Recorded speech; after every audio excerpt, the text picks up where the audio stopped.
శుక్లాంబరధరం విష్ణుం శశివర్ణం చతుర్భుజం ప్రసన్నవదనం ధ్యాయేత్ సర్వ విఘ్నోపశాంతయే అని స్వామివారికి నమస్కారం చేసుకుని నా రామచంద్రమూర్తికి పోయిన వారము విశ్వామిత్ర మహర్షి గురించి మొత్తం చదువుకుందాం ఇవాళ అనుకొని కూర్చున్నాను. కొంత చదివేసరికి అవ్వలేదు. రామచంద్రమూర్తి మళ్ళీ వెళ్ళి చదువు, మళ్ళీ వచ్చి కూర్చొని చెప్పు అంటే సరే అని వెళ్ళి మళ్ళీ మొత్తము రామాయణం బాలకాండ అన్ని సర్గలు మళ్ళీ చదివాను. 2-3 సార్లు చదివానేమో. చదివి మళ్ళీ మొత్తం అన్నిటికీ అన్వయక్రమాలు రాసుకొని మళ్ళీ వాటిని ఈసారి రీఅరేంజింగ్ చేసుకున్నాను. ముందు చూపిస్తాను ఏం చేశాను. మామూలుగా అయితే ఇంతవరకు నేను ప్రతి సర్గ వెంట సర్గ చెప్పుకుంటూ వచ్చాను. ఈ సాధకుడికి శ్రీమద్ రామాయణం అని మనం చేసుకుంటున్న యాగంలో ఇప్పుడు అట్లా కాకుండా విశ్వామిత్ర మహర్షి గురించి ఎక్కడెక్కడ ఉన్నదో అవన్నీ సర్గలు పైన కింద అయినా పర్వాలేదు, విషయం మాత్రం ఆయన ప్రస్థానం, ఆయన మహాప్రస్థానం, ఆయన జన్మ ప్రభృతి ఏ విధంగా చివరి దాకా వెళ్ళిందని సర్గలు మారుస్తూ వెళ్ళాను. ఈసారి ఇది 32, ఇక్కడ చతుస్త్రింశత్ 34, ఇక్కడ ఏక పంచాశత్ 51. ఆ రకంగా సర్గలు ఎక్కడెక్కడ ఆయన గురించి ఉందో ఆ విషయాలన్నిటినీ ఆయన పరంగా పరుచుకుంటూ వెళ్ళాను. పజిల్ లాగా ఆ పజిల్ పీసెస్ అన్ని ఎక్కడెక్కడ ఉన్నాయో మొత్తం బాలకాండలో వాటన్నిటినీ వాటి స్థానాల్లో పెట్టి మళ్ళీ చూసుకున్నాను. ఆ రకంగా ఆయన ప్రస్థానం గురించి నా పారాయణం చేసుకుంటూ వెళ్ళాను. యాక్చువల్గా పారాయణం చేశాను. పారాయణం అంటే పైనుంచి కింది దాకా శ్లోకాలు చదవడము 4 సార్లు 10 సార్లు 30 సార్లు చదవడం కాకుండా పారాయణం అంటే ఏంటి అని అర్థం చూసుకుంటూ చదివాను నేను. పారాయణం అంటే పర అయనము. ఇటు అవరంలో అపరం వైపు ఉన్నాను, ఇటువైపు ప్రపంచం వైపు ప్రకృతి వైపు ఉన్నాను. ఈ అపరం నుంచి పరానికి వెళ్ళాలి, నేను అవతల సైడ్కి వెళ్ళాలి. ఇహం నుంచి పరానికి వెళ్ళాలి. ఇప్పుడు నేను ఇహం వైపు ఇటువైపు గట్టులో ఉన్నాను, అటువైపు పరం వైపు గట్టు ఎక్కాలి. ఇప్పుడు నేను మధ్యలో ఇది తతారా అని నేను తరించాలి, దాటాలి. ఈ తరించాలి అంటే ఈదుతూ దాటుతూ వెళ్ళాలి, పడవెక్కో ఏదో ఒకటి చేస్తూ వెళ్ళాలి. ఈ వెళ్తూ ఉండడము జర్నీ, దీని పేరు ప్రస్థానము, దాని పేరే పర అయనము. అయనము అంటే జర్నీ అని ఉంది, ప్రయాణం అని అర్థం ఉంది. అయనము అంటే ఇంకా ఆశ్రయ స్థానం, ఇంకా చివరి మజిలీ పరమస్థానము, పరమపదం అని అర్థం ఉంది. ఇప్పుడు మహాప్రస్థానం అంటే మనకు 2 మహాప్రస్థానాలు. ఒకటి ఏంటంటే ప్రస్థానం అంటే జర్నీ, ప్రస్థానం అంటే పెద్ద జర్నీ ఒకటి పెట్టుకున్నాము సాధన మార్గంలో, జ్ఞాన మార్గంలో.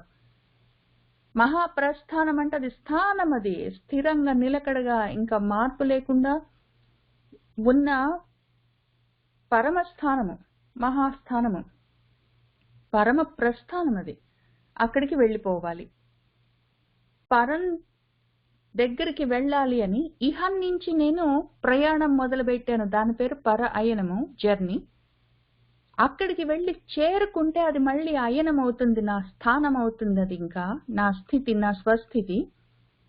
కాబట్టి ఈ మహాప్రస్థానం నుంచి ఈ మహాప్రస్థానంతో ఆ మహాప్రస్థానానికి, ఈ పారాయణం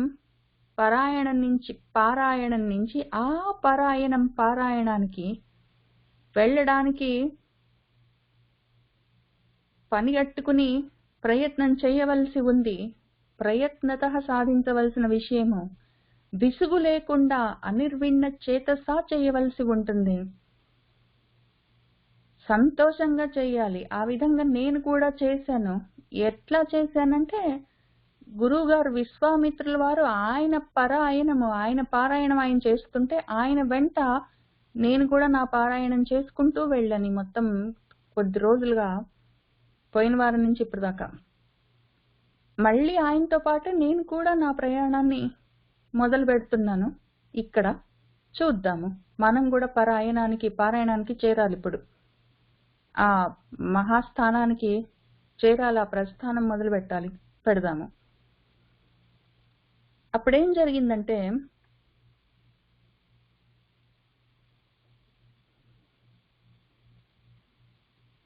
ఒకానొక సమయంలో కుశలవారని ఒక మహారాజు ఉన్నాడు. ఆయనకు కుశనాభుడని ఒక కొడుకున్నాడు. ఆయనకు 4 కొడుకులున్నారు. అందులో ఒక ఆయన కుశనాభుడు. ఈ కుశనాభుడికి గాధి అని ఇంకొక కొడుకు పుట్టాడు. ఈ గాధికి మన కౌశికుడు విశ్వామిత్ర మహర్షి పుట్టారు. వీళ్ళందరూ ఈ కుశల వారి నుంచే వచ్చారు కాబట్టి అందరూ కౌశికులే. ఈ కుశం అంటే ఏంటో అర్థం చూద్దాము. కుశ అంటే కుంసేతే, భూమిలో ఉండేదని అర్థం. ప్రతిదీ మనం అందరము ఇక్కడ జన్మించిన వాళ్ళము అందరం భూమిలో నుంచే వచ్చాము. మట్టితోటే ఉంటాము. ఎందుకంటే మట్టిలో నుంచి వచ్చిన భోజనము. మట్టికి ఇంకొక రకము రూపము పళ్ళలో, ఫలాలో, కూరగాయలు ఏవైనా సరే, తిండి గింజలు ఏవైనా సరే, మట్టి రకరకాలుగా మార్పులు చెందుతూ ఉన్నప్పుడు నీళ్లతో వాటితో కలిసి అది వేరే వేరే రూపాల్లో ఉంటుంది. అవన్నీ మనం భుజించి మనం ఈ రూపాల్లో ఉంటాం. ఇదంతా అక్కడి నుంచి వచ్చింది కాబట్టి అందరము కుశలమే. అక్కడి నుంచి మొదలైంది మన కథ. మన మహాప్రస్థానం భూమి నుంచి మొదలైంది. అప్పుడేం జరిగిందంటే, కుశల వారి దగ్గర నుంచి కుశనాభుల వారి దగ్గర నుంచి గాది నుంచి మన విశ్వామిత్ర మహర్షి. అనగనగా అక్కడ మొదలైన మన కథ. ఆయన ఏం చేశారు, ఇంకా రాజుగారు ఎన్నో సంవత్సరాలు ఎంతో గొప్పగా రాజ్యాన్ని చేస్తూ ఈ మేధిని, భూమిని పాలిస్తూ ఉన్నారు. ఒకానొక సమయంలో వరూధిని, అక్షౌహిణి వరూధిని సేనను పెట్టుకుని, వరూధిని అంటే సేన, సైన్యాన్ని, చతురంగ బలాల సైన్యాన్ని తీసుకుని ఆయన మేధిని భూమి అంతా పరిచక్రమ తిరుగుతూ ఉన్నారు. తిరుగుతూ జైత్రయాత్రలన్నీ చేస్తూ ఆ జైతాన్ శ్రేష్ఠుడు ఒకానొక సమయంలో వశిష్ఠుడి ఆశ్రమాన్ని చూశాడు. అక్కడ ఒక కామధేను ఉంది. ఆ కామధుక్ ఈయనకి కావాలనిపించింది. ఈ కామధుక్ అన్న నామం గుర్తుపెట్టుకుందాము. ఇప్పుడు మళ్ళీ చూస్తారు, ఎన్నిసార్లు చూస్తే అన్ని విషయాలు బయటపడుతున్నాయి, గుర్తొస్తున్నాయి, కనెక్షన్స్ అన్ని, డాట్స్ అన్ని కనెక్ట్ అవుతున్నాయి. నేను చాలా అనుకోని వచ్చాను చెప్పడానికి. ఎన్ని గుర్తుంటాయో ఈ సమయంలో, ఒక గంటలో నేను ఎంత చెప్పగలుగుతానో తెలీదు. ఒకవేళ మర్చిపోతే మళ్ళీ వెనక్కి వచ్చి చెప్తాను. ఒకవేళ ఇప్పటికి నాకు తెలియకపోతే మళ్ళీ తెలిసినప్పుడు చెప్తాను. వదిలిపెట్టేదేం లేదు. మనము ఈ ఇహం నుంచి ఆ పరానికి చేరేంత వరకు ఈ పారాయణం నడుస్తూనే ఉంటుంది. మనది మహాప్రస్థానం సాగుతూనే ఉంటుంది. కాబట్టి ఇక్కడ కామధేనువు, కామధుక్ నుంచి 50 పీఠ రూపిణి అన్న వరకు ఒక 4-5 నామాలు ఉంటాయి. ఆ 4-5 నామాలు ఈ మధ్యలో వస్తాయి అని నాకు ఇప్పుడే తెలిసింది. ఇది కామధేను అనగానే గుర్తొచ్చింది. కామధుక్ నుంచి మొదలైంది. ఇప్పుడు మనకు 50 పీఠ రూపిణి దాటాలి. ఇప్పుడు మనము ఇవన్నీ లలితా శాస్త్ర పరంగా కూడా చెప్తాను. అయితే అయింది, సమయం పట్టినా పర్వాలేదు. కామధేనువుని చూశాడు. ఈయనన్నాడు, ఇయ్యొచ్చు కదా ఆ వశిష్ఠుడు. నేను ఈయనన్నాడు. ఈయన కొంటానన్నాడు, బెదిరించాడు. రాజుగారిని అన్నాడు, ఏమి చెప్పినా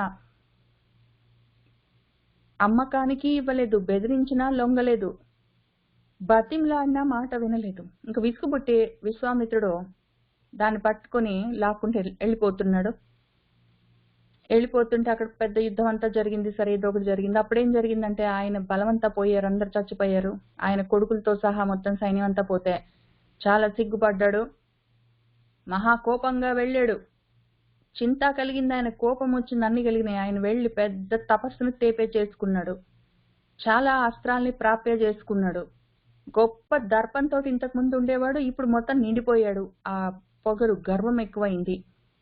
ఇంకా ఆ రకంగా ఉద్ధతితో ఉన్నవాడై తిరిగి వచ్చి అస్త్రాలన్నిటినీ ముమ్మోచా వదిలాడు. మొత్తం అక్కడ వశిష్ఠుడి ఆశ్రమం అంతా దగ్ధమైంది. అది చూసుకుని వశిష్ఠుడు ఏం చేశాడంటే, మూర్ఖుడా, ఇట్లా చేస్తివే, ఆశ్రమం అంతా పాడు చేసావు, ఇన్నాళ్లుగా ఉన్న ఆశ్రమాన్ని, చిరకాలంగా సమృద్ధిగా ఉన్న ఆశ్రమాన్ని నువ్వు పాడు చేసావు, ఇంక ఈ విధంగా నువ్వు ఉండవు అని ఆయన అన్నాడు. ఈయనేం చేశాడంటే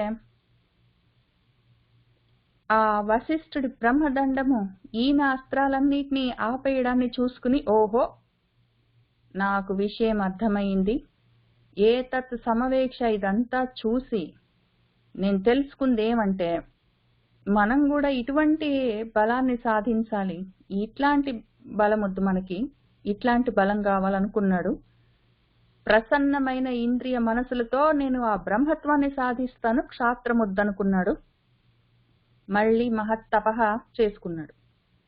అప్పుడేం జరిగిందంటే, కానీ ఈసారి భార్యతో సహా చేసుకున్నాడు, పిల్లలు పుట్టారు, ఏంటో జరిగింది. ఎంత గొప్పగా తపస్సు చేసినా కూడా మాక్సిమం ఆయన రాజర్షి అయ్యాడు. చాలా దుఃఖం వచ్చింది, బాగా కోపం వచ్చింది. మళ్ళీ తపస్సు చేసుకున్నాడు.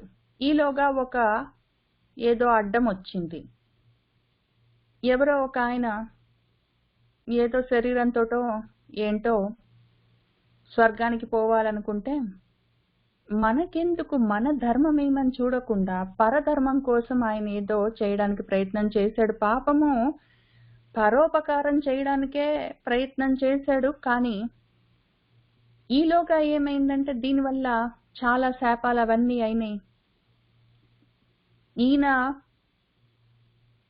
తన ధర్మం కాదు, అసలు ఈ అడిగిన ఆయన కూడా స్వశరీరంతో స్వర్గానికి పోవాలనుకున్నది ఆయన సొంత శక్తితోటి, బలంతోటి, తపస్సులతోటి, సొంత యజ్ఞయాగాదులతోటి, వాటితోటి కాదు, ఆయన జ్ఞానాలతోటి, మోక్షాలతోటి కాదు, పక్కవాడి శక్తితోటి ఈయన వెళ్ళిపోవాలనుకుని ఈయన అనుకుంటే,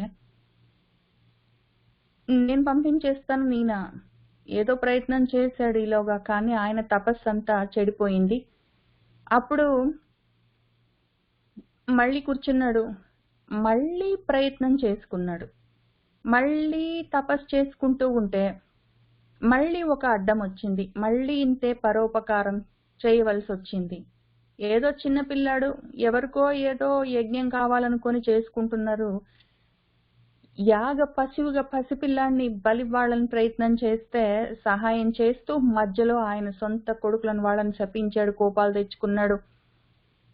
ఏవో చేయడం వల్ల మధ్యలో మళ్ళీ ఆయన తపస్సు భంగమైపోయింది, చెడిపోయింది. మళ్ళీ మొదలు పెట్టాడు, మళ్ళీ తపస్సు చేసుకున్నాడు. ఈసారి ఋషి అయ్యాడు. అది కూడా సరిపోలేదు, ఆయన మళ్ళీ ఆలోచించుకున్నాడు, తపస్సు చేసుకున్నాడు. ఈసారి కోరికలు కలిగాయి, కామము, మోహం పట్టుకుంది ఆయనకి.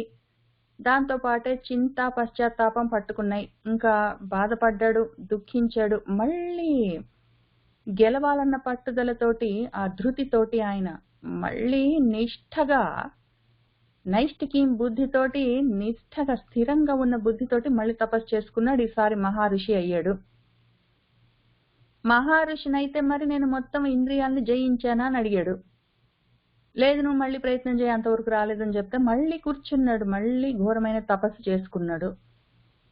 మళ్ళీ ఈసారి కామము, మోహము, ఎందుకంటే కామమోహాలకి ఆయన ఇక్కడ కామమోహాభిభూతుడైన కాబట్టి ఈజీ ఆయన్ని లొంగదీయడము, కామమోహాలకి ఆయన ఈజీగా లొంగుతాడు. ఆ రకంగా ఆయన్ని భంజించు, ఆయన్ని మొత్తమే దెబ్బతీయి, బ్రేక్ హిమ్ అని చెప్తే మళ్ళీ ఎవరో వచ్చారు, ప్రయత్నం చేశారు. ఈలోగా ఆయనకి ఈసారికి కామం మోహం కాదు కానీ క్రోధం మోహం వచ్చింది.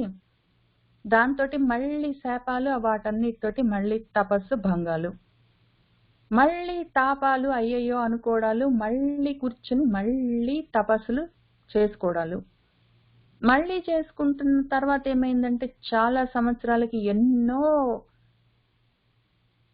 రకాల విఘ్నాలు కలిగించినా కూడా ప్రకృతి మొత్తం, యూనివర్స్ అంతా ఆయనకి అగెయిన్స్ట్ గా ఉండి, ప్రతి వాళ్ళు ఆయన సహనాన్ని, సమస్థితిని భేదించడానికి ప్రయత్నం చేసిన వాళ్లే. ఎన్నో విఘ్నాలు కలిగాయి. కోపాలు, తాపాలు, మోహాలు, కోరికలు, ఆశలు ఏవి ఆయన్ని లొంగదీయడానికి ప్రయత్నం చేసినా ఆయన లొంగలేదు. ఈసారి మాత్రం గట్టిగా ఉన్నాడు కుదురుకుని ఆ స్థితిలో. ఇంకా అప్పుడేం జరిగిందంటే, సరే అయితే మరి నువ్వు బ్రహ్మర్షి అయ్యావని చెప్పారు. బ్రహ్మర్షిని అయితే మరి ఒకవేళ నేను నాకు ఓంకారము వషట్కారము వేదాలు అవన్నీ నన్ను వరించాలి. అవి మొత్తం ఓంకార వషట్కార వేదాలు నన్ను వరించడమే కాక అసలు ఆల్రెడీ బ్రహ్మర్షి అయిన వాడు ఒకడున్నాడు వశిష్ఠుడు, ఆయన కూడా నేను బ్రహ్మర్షినని చెప్పాలి అని ఏవో మళ్ళీ అక్కర్లేని కోరికలు. నేను మొత్తం కోరికల్ని జయించాను అనుకున్నాడు, కాలేదు. కోరికలను ఒకవేళ ఆయన జయించాడేమో, మామూలు కోరికలు, ఐహికమైనవి, లౌకికమైనవి. కానీ ఈ కోరికేమి, నన్ను ఎవరో మెచ్చుకుంటే నేను గొప్ప అని నేను అనుకుంటాను అని కంపారిటివ్ రిలేటివ్ లెవెల్లో ఉన్నాడు. రిలేటివ్ గా దానికన్నా నేను, నాకన్నా వాడు, వీడి చెప్తే నేను గొప్ప, వాడు తిడితే నేను తక్కువ అని అనుకుంటే ఎక్కువ తక్కువలు ఉంటే అసమస్థితి. అది సమస్థితుల్లో ఉన్నప్పుడు, సమస్థితి లేనప్పుడు మనకి బ్రాహ్మీభూత స్థితి రాదు.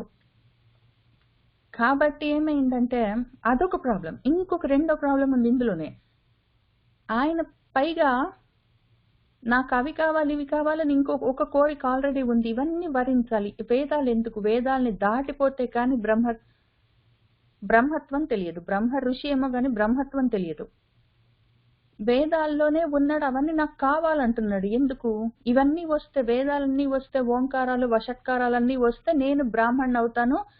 నేను బ్రాహ్మణ్ణి అవ్వడమే, క్షాత్రం నుంచి నేను బ్రాహ్మణ్ణి అవ్వడమే బ్రహ్మత్వం అనుకుంటున్నాడు ఆయన. అదే బ్రహ్మర్షిత్వం అనుకుంటున్నాడు. చాలా కన్ఫ్యూజన్ లో ఉన్నాడు ఆయన. వేదాలు నన్ను వరిస్తే, ఇంతవరకు బాణాలు అస్త్రాలు వరించే నేను క్షాత్రంలో ఉన్నాను, క్షత్రియునయ్యాను. ఇప్పుడు వేదాలు ఓంకారాలు వషట్కారాలు నన్ను వరిస్తే నేను బ్రాహ్మణ్ అవుతాను, కాబట్టి నేను బ్రహ్మర్షిని అవుతాను, నేను బ్రహ్మన్ అవుతాను, నేను పరబ్రహ్మన్ అవుతాను ఏమనుకున్నాడు ఆయన. కానీ ఇవన్నీ వేరు విషయాలు.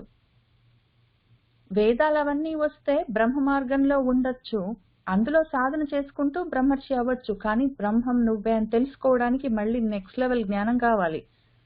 ఆ జ్ఞానం వేదాలు దాటితేనే కలిగేది. వేదాలు ఎంతవరకు? స్వర్గలోకం వరకు. నువ్వు ఇది చేస్తే నీకు అది వస్తుంది, అది చేస్తే ఇది వస్తుంది, అమ్మో ఇది తప్పు, పాపం చేయకూడదు, అమ్మో అది పుణ్యం చేస్తే నువ్వు బాగుంటావు, నీ పిల్లలు బాగుంటారు, ఇవన్నీ నేర్పిస్తుంది వేదం కూర్చోబెట్టి. అవి చేస్తే ఇక్కడే ఉంటాం, ఇహంలో ఇటు సైడ్ గట్టు దగ్గర ఉంటాం. ఆ పరానికి, పరం వైపు గట్టు ఎక్కే అవకాశం ఉండదు, మధ్యలో తరించే అవకాశం ఉండదు. కాబట్టి ఆయనకు అప్పటికి ఆ విషయం అర్థం కాలేదు. బ్రహ్మర్షిత్వము బ్రాహ్మీభూత స్థితి రెండు ఒకటే అనుకున్నాడు. పాపం ఏమనుకున్నాడో ఏమో తెలీదు. సరే నువ్వు అయ్యావని ఎవరో చెప్తే ఓహో నేను అయ్యానా అనుకున్నాడు. ఈయన అయ్యానని ఈయనకి తెలియలేదు ఫస్ట్ ఆఫ్ ఆల్, కాబట్టి కాలేదని లెక్క. అప్పుడేం చేశాడు, మళ్ళీ ఆయన అయిపోయింది అనుకున్నాడు, మొత్తం అంతా అయిపోయింది అనుకున్నాడు. మళ్ళీ లబ్ధ కాముణ్ణయ్యాను, నేను కృత కాముణ్ణయ్యాను, కృతార్థుణ్ణయ్యాను, మొత్తం సాధించేశాను అనుకున్నాడు. కానీ ఆయన సిద్ధార్థుడు ఇంకా కాలేదు. సిద్ధార్థుడు కాలేదు, అది సిద్ధి కాదు. ఇవన్నీ తక్కువ రకం అపరాలు, అవరాలు, తక్కువ రకాలని ఆయనకు అప్పటికి అర్థం కాలేదు. ఇంత చేసి బ్రహ్మర్షి అయిన తర్వాత కూడా ఆయన భూమి మీద తిరుగుతున్నాడు, మహించచార చేస్తున్నాడు. ఆయన సర్వాం మహించచార చేస్తున్నాడు. ఎక్కడ స్టార్ట్ చేశాడు ఆయన? బ్రహ్మర్షి కాకన్నా ముందు ఆయన రాజర్షి కన్నా ముందు ఉత్తరాజు ఉన్నప్పుడు ఎప్పుడో అసలు ఇదంతా స్టార్ట్ చేసినప్పుడు ఇనీషియల్ గా అసలు వశిష్ఠుని చూడకన్నా ముందు ఈయన అప్పుడు పుట్టాడు, పెద్దవాడయ్యాడు. వాళ్ళ నాన్న గాది ఈయనకి రాజ్యాన్ని ఇచ్చాడు, ఆయన వెళ్ళిపోయాడు. తర్వాత ఈయన రాజై మేదిని పరిచక్రమ చేస్తున్నాడు, భూమి అంతా తిరుగుతున్నాడు. అప్పుడు వశిష్ఠుడిని చూశాడు, ఇంత చేశాడు, ఏదో ఋషి అయ్యాడు, మహర్షి అయ్యాడు, రాజర్షి అయ్యాడు మధ్యలో, తర్వాత ఇప్పుడు బ్రహ్మర్షి అయ్యాడు. ఇంత జరిగిన తర్వాత మళ్ళీ ఏం చేస్తున్నాడు? భూమి మీద తిరుగుతున్నాడు. మళ్ళీ కూర్చొని ఆలోచించుకున్నాడు, ఇంకా ఏమిరా ఇంత చేస్తే నేను ఇక్కడే ఉన్నాను, ఏంటో వచ్చేస్తుంది అనుకున్నాను, ఏమి రాలేదు, పెద్ద తేడా ఏం లేదు, ఇక్కడే తిరుగుతున్నాను, ఏం జరుగుతుందని ఆలోచించుకున్నాడు. ఇంకా తిరుగుడు ఆపేశాడు. ఆ పైన మేదిని పరిచక్రమ నుంచి మహించచార దాకా తిరిగింది చాలనుకున్నాడు. ఇంకా తిరుగుడు ఆపేసి కూర్చున్నాడు. ఎక్కడ కూర్చున్నాడు? ఆ హిమవత్ పార్సే, హిమవత్ పర్వతాల పక్కన కూర్చున్నాడు. హిమవత్ పర్వతం అది ప్రతిది ముఖ్యం మనకిది. హిమవత్ పర్వతం పార్శ్వే. ఎందుకు అంటే కదలకుండా అచలంగా స్థిరంగా ధ్రువంగా ఉండాలి. అట్లా ఒక్క ఒక్క తీరున కూర్చోకుండా అదే పనిగా తిరుగుతూ ఉంటే కావాలంటే ప్రమోషన్స్ వస్తాయి. ఏముంది, దాని రాజు అయ్యాడు, రాజర్షి అయ్యాడు, ఋషి అయ్యాడు, మహర్షి అయ్యాడు, బ్రహ్మర్షి అయ్యాడు. ఏదో పేపర్ ప్రమోషన్స్ వచ్చినట్టు వచ్చుకుంటూ పోయాయి. నేను చిన్నపిల్ల నుండి తర్వాత కొంచెం పెద్దదాన్ని అయ్యాను, తర్వాత పెళ్లి చేసుకున్నాను, తర్వాత కూతురు పుట్టింది, తర్వాత ఏదో మేనేజర్ని అయ్యాను, తర్వాత ఏంటో అయ్యాను. ఇంక ఇవన్నీ ఇక్కడే, ఎంత అయినా ఇక్కడే ఉన్నాను. నేను పుట్టిన తర్వాత చిన్నపిల్లనయ్యి, తర్వాత కొంచెం పెద్దదాన్ని అయ్యి, తర్వాత మధ్య వయసుకు వచ్చి, తర్వాత ఇప్పుడు చివరి స్థితికి వస్తున్నా కూడా నేను ఇక్కడే ఉన్నాను. నేను first class, second class, third class, 10th class, college, ఆ తర్వాత మాస్టర్స్ ఎంత చేసినా ఇక్కడే ఉన్నాను. నేను చిన్న ఉద్యోగం మొదలుపెట్టి తర్వాత కొంచెం పెద్ద ఉద్యోగం, తర్వాత కొంచెం పెద్ద ఉద్యోగం అని నేను అనుకున్నవి రిలేటివ్గా దానికన్నా ఇది, దీనికన్నా అదని అంత చేసినా ఇక్కడే ఉన్నాను. ఇక్కడ ఉండడం కాదు, దాటడం ఎట్లా, చచ్చారా కాదు, తతారా తరించిపోవడం ఎట్లా కావాలి. ఇప్పుడు ఈ ఉపయోగం ఏముంది ఇక్కడ దాకా వచ్చి? ఈ ఉపయోగం ఏముంది అంటే అసలు మార్గం పట్టుకొని బయలుదేరాడు పాపం. అసలు ఆయనతో కూడా లేకపోతే ఆ రాజుగా ఉండి పడిపోయిన వాళ్ళు ఎంతమంది లేరు? రాజుగా ఉండి, రాజర్షి కూడా కాదు, రాజుగా ఉండి పడిపోయిన వాళ్ళే బోలెడంత మంది ఉంటారు.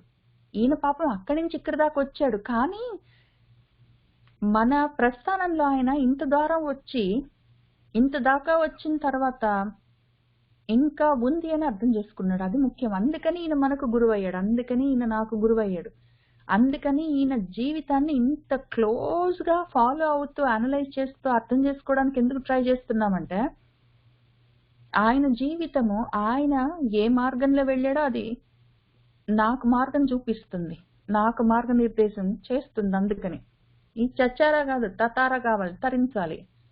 చచ్చారా, చరించడం, తిరుగుతూ ఉండి ఎన్నాళ్ళు తిరుగుతాను. ఇంకా కూర్చున్నాడు ఆయన. కూర్చుని ఎంతో కాలం కూర్చున్నాడు. కూర్చుంటే ఏమైంది? తిరుగుడు ఆపాడు, కూర్చున్నాడు. కూర్చుంటే కూడా ఏం కాలేదు అక్కడ. సరేన ఆలోచించుకున్నాడు. ఇంకా నియమం పెట్టుకున్నాడు. ఒక నియమం అంటే నిగ్రహించడం, కంట్రోల్ చేయడం. ఇంతవరకు ఆయన ఏం కంట్రోల్ చేశాడు? కోపాన్ని, కోరికల్ని కంట్రోల్ చేశాడు. ఊపిర్లని నియంత్రించాడు, నిగ్రహించాడు, కంట్రోల్ చేశాడు. ఇంద్రియాలను నిగ్రహించాడు, మనసుని నిగ్రహించాడు. చివరికి ఇక్కడొచ్చి కూర్చున్నాడు. ఆ తిరగాలన్న ఉద్దేశాన్ని కూడా నిగ్రహించాడు. ఇంత నిగ్రహించిన తర్వాత ఇంకేం మిగిలింది నిగ్రహించడానికంటే? ఇంకా చేయవలసిన కంట్రోలింగ్ ఏముంది అంటే అసలు మొత్తం జన్మల్లోకి రాకుండా దాన్ని కంట్రోల్ చేయాలి. అసలు ఆ ప్రాసెస్ ని మొత్తం ఆపేయాలి. అందుకని ఆ నియమం పెట్టుకున్నాడు. అది నిగ్రహించడం, సాధించాలని అనుకున్నాడు. అందుకని ఇంకా ఆ ప్రదేశాన్ని హిత్వా వదిలిపెట్టి, మనం అనుకున్నదే విషయము, పర్వతంలాగా అచలంగా, స్థిరంగా, ధ్రువంగా, గట్టిగా ఉండొచ్చు. కానీ అట్లా ఉన్న మనసు, కదలకుండా ఉన్న మనసు చేయగలిగింది ఏం లేదు. కదులుతూ ఉన్న మనసు చెడగొడుతుంది. కదులుతూ ఉన్న మనసుని ముందు నిగ్రహించి దాన్ని స్థిరంగా పర్వతంలాగా నిలబెట్టాలి. కానీ ఊరికి అట్లా ఉన్న మనసుతోటి మనం ఏం చేయలేము. అది యాక్చువల్గా బుద్ధిగా మారాలి. అప్పుడు అది సిద్ధికి సిద్ధం అవుతుంది. అదప్పుడేమవ్వాలి? పర్వతంలాగా ఉన్న మనసు కాదు మనకు కావాల్సింది. గాలి లేని గదిలో నిశ్చలంగా వెలుగుతున్న దీపంలాగా ఉండాలి. అప్పుడు అది బుద్ధిగా మారుతుంది కదా. కదలకుండా ఉన్న మనసుని మనం పర్వతంలాగా తయారు చేస్తే అది జ్వలిస్తున్న ఆరని జ్ఞాన జ్యోతిగా తయారవ్వాలి బుద్ధిగా. కాబట్టి ఇంకా ఈ స్థితిని వదిలిపెట్టాడు ఆయన. బయలుదేరాడు, సిద్ధాశ్రమాన్ని చేరాడు. సిద్ధాశ్రమాన్ని చేరి ఇంకా అక్కడి నుంచి ఇక్కడ కూర్చొని ఏం చేశాడు? ఇన్నాళ్ళు మహించచారని ఆపేసి, తిరుగుడు ఆపేసి కూర్చొని ఏం చేశాడంటే ఆలోచించుకున్నాడు. ఏం కావాలి మనకి? ఆ బ్రాహ్మీభూత స్థితి రాలేదు, బ్రహ్మర్షిత్వం వచ్చింది. కానీ చిన్న విషయము, ఉన్న దాంట్లో కొంచెం పెద్ద ప్రమోషన్. అయినా ఇక్కడే ఉన్నాను, ఇక్కడ భూమి మీద తిరుగుతున్నాను. భూమి మీద తిరుగుడు కాదు, మళ్ళీ భూమికి రాకుండా ఉండే ప్రయత్నం కావాలనుకున్నాడు. ఆలోచించుకున్నాడు, అంత సమయం మననం చేసుకున్నాడు. సిద్ధాశ్రమాన్ని చేరాడు. చేరేం చేశాడు? చేరి ఆయన రామమన్న ఒక బ్రహ్మాకార వృత్తిని పట్టుకున్నాడు. ఆత్మారామం కావాలి, మనకి అని చూసుకున్నాడు ఆయన. ఆయనకు అది కావాలి ఇప్పుడు.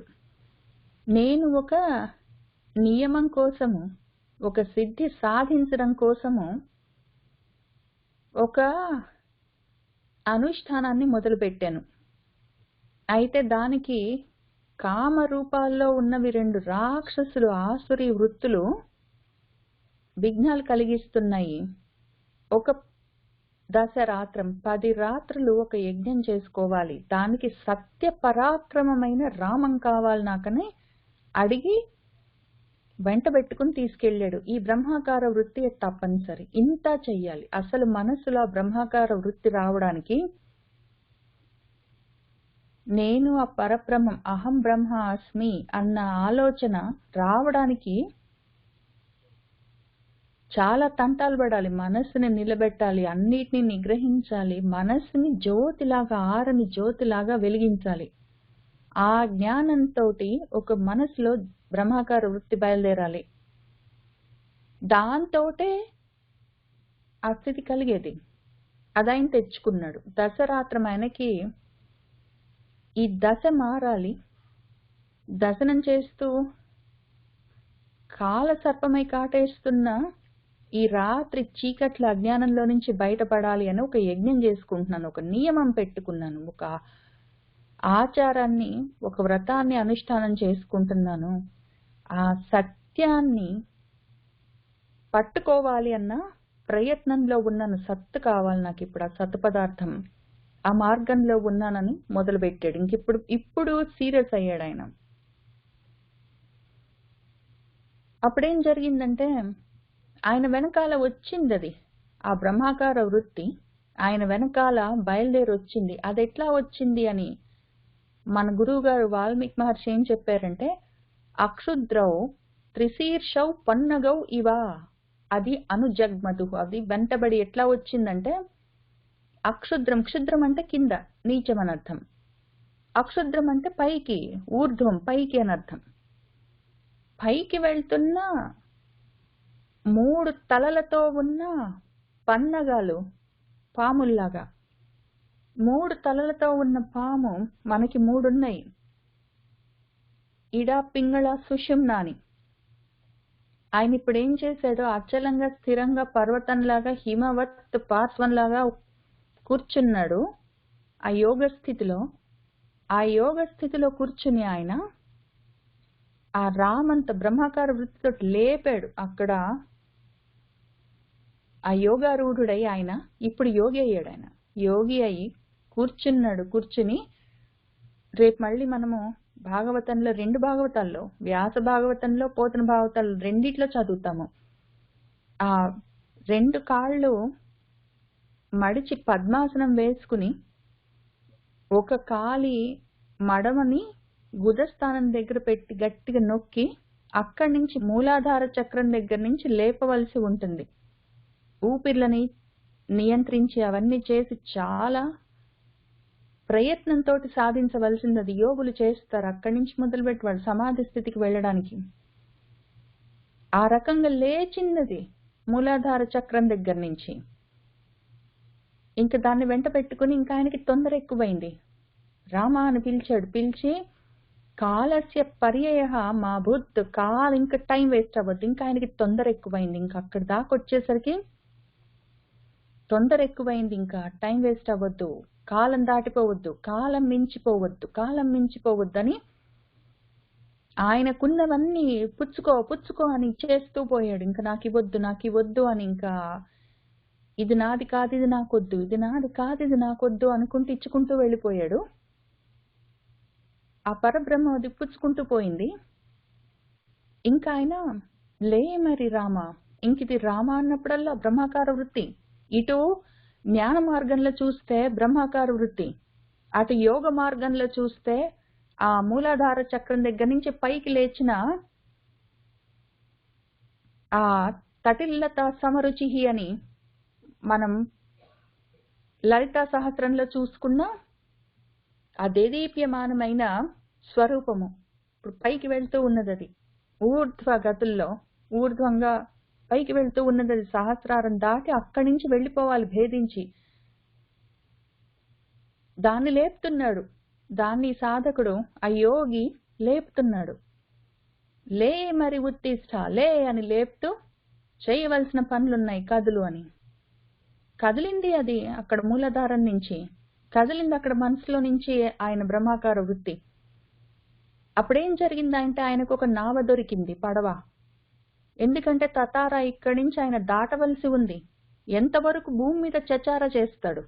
ఈ సంసార సాగరంలో నుంచి తతార చేయాల్సిన రోజు వచ్చింది ఆయనకి. కాబట్టి ఆయనకి నావ కలిసి వచ్చింది.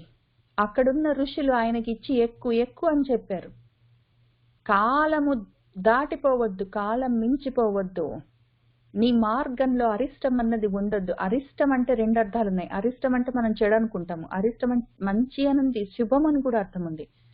నీ మార్గము మంగళకరమవుగాక, ఇంక వెళ్ళు, సమయం మించిపోకుండా నువ్వు తరించిపో అని చెప్తే ఆయన తదా అట్లానే అన్నాడు.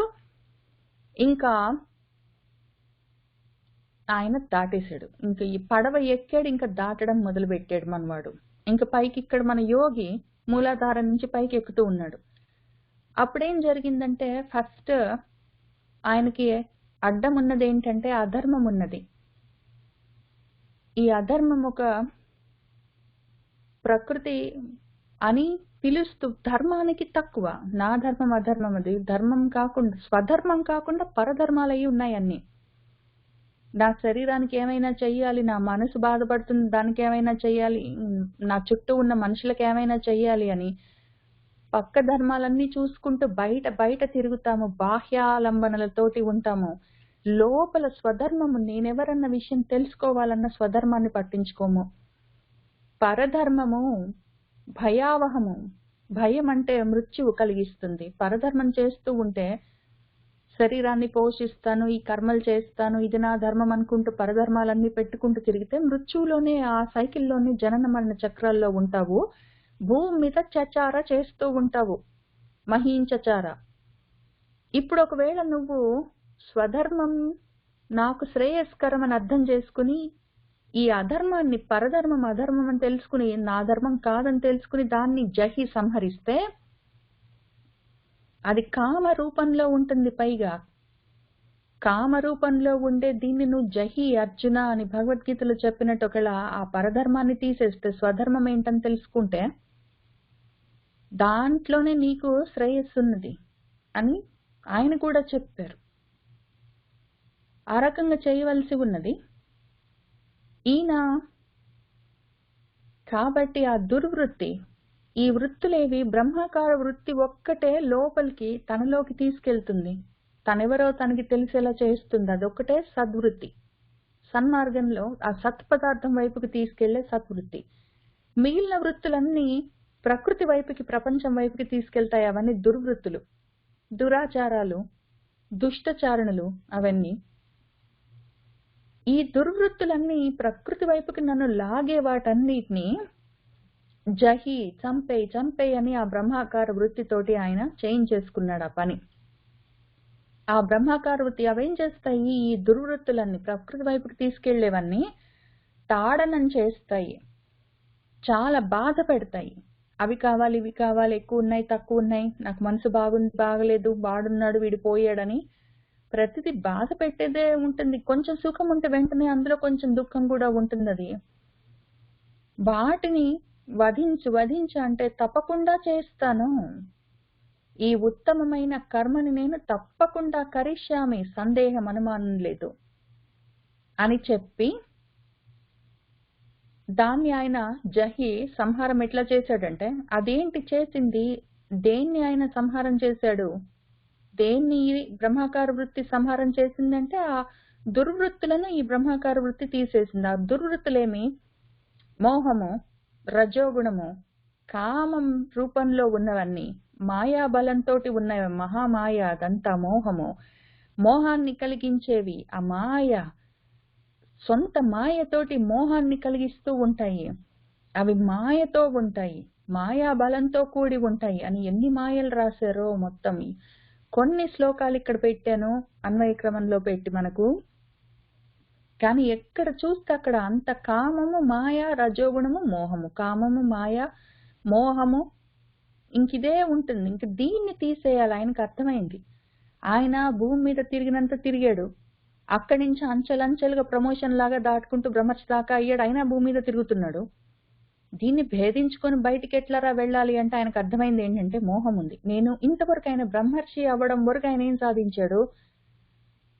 కోరికలు, కోపాలు, కామక్రోధాలని జయించాడు. ఆయన వాటిని నిగ్రహించాడు, జయించాడు. కానీ కామక్రోధాలే కాదు, వాటి వెనకాల ఉన్న ఈ మోహం ఉంది ఒకటి, మహామాయ, ప్రకృతి మాయ. అది మాయ. ఆ మాయను దాటాలి. కాబట్టి ఆ మాయను తీసేయమని అడుగుతూ ఉన్నాడు. ఆ మాయని ఈ బ్రహ్మాకార వృత్తి తీసేసేసరికి ఆ శాపము ముక్తమైపోయింది. అది ఫస్ట్ లెవెల్ మోక్షం వచ్చింది ఆయనకి. ఇంకా రమించడానికి, ఆత్మారామంలో రమించడానికి అది తయారవుతూ ఉన్నది. అప్పుడేం జరిగిందంటే ఆయన మళ్ళీ చాలా నాకు తృప్తిగా ఉంది. ఎందుకంటే లోపల తనలో తను ఆత్మతృప్తిని అనుభవిస్తూ ఉన్న ఆత్మయోగి బయట విషయాలు ఇంకేమీ పట్టించుకోడు. బయట నుంచి గురునా దుఃఖం వచ్చినా, గురునా సుఖం వచ్చినా పట్టించుకోడని చెప్పినట్టు బయటవి నాకు ఇంకేమొద్దు, నువ్వే పుచ్చుకో అని రాముడికి ఇస్తూ పోయాడు. రాముడు తీసుకుంటూ పోయాడు.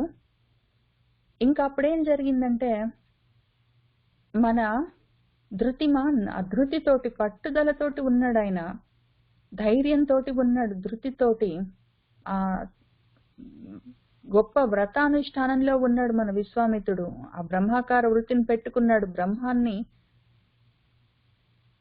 తెలుసుకునే మార్గంలో ఉన్నాడు. అది తనే అన్న విషయం ఇంకా తెలియాలి. అక్కడికి వెళ్తున్నాడు.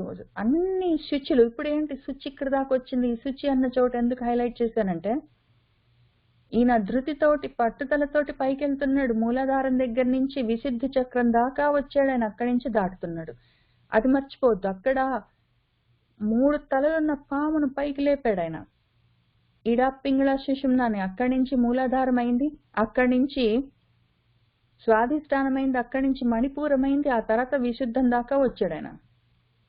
అక్కడికి వచ్చిన తర్వాత కూడా ఆయన దగ్గర ఉన్నవి ఏమైనా ఉంటే అన్ని ఇస్తూ పోయాడు. ఈయన పుచ్చుకుంటూ పోయాడు, వదిలేసుకుంటూ పోయాడు. ఒక్కొక్కటి. ఇవి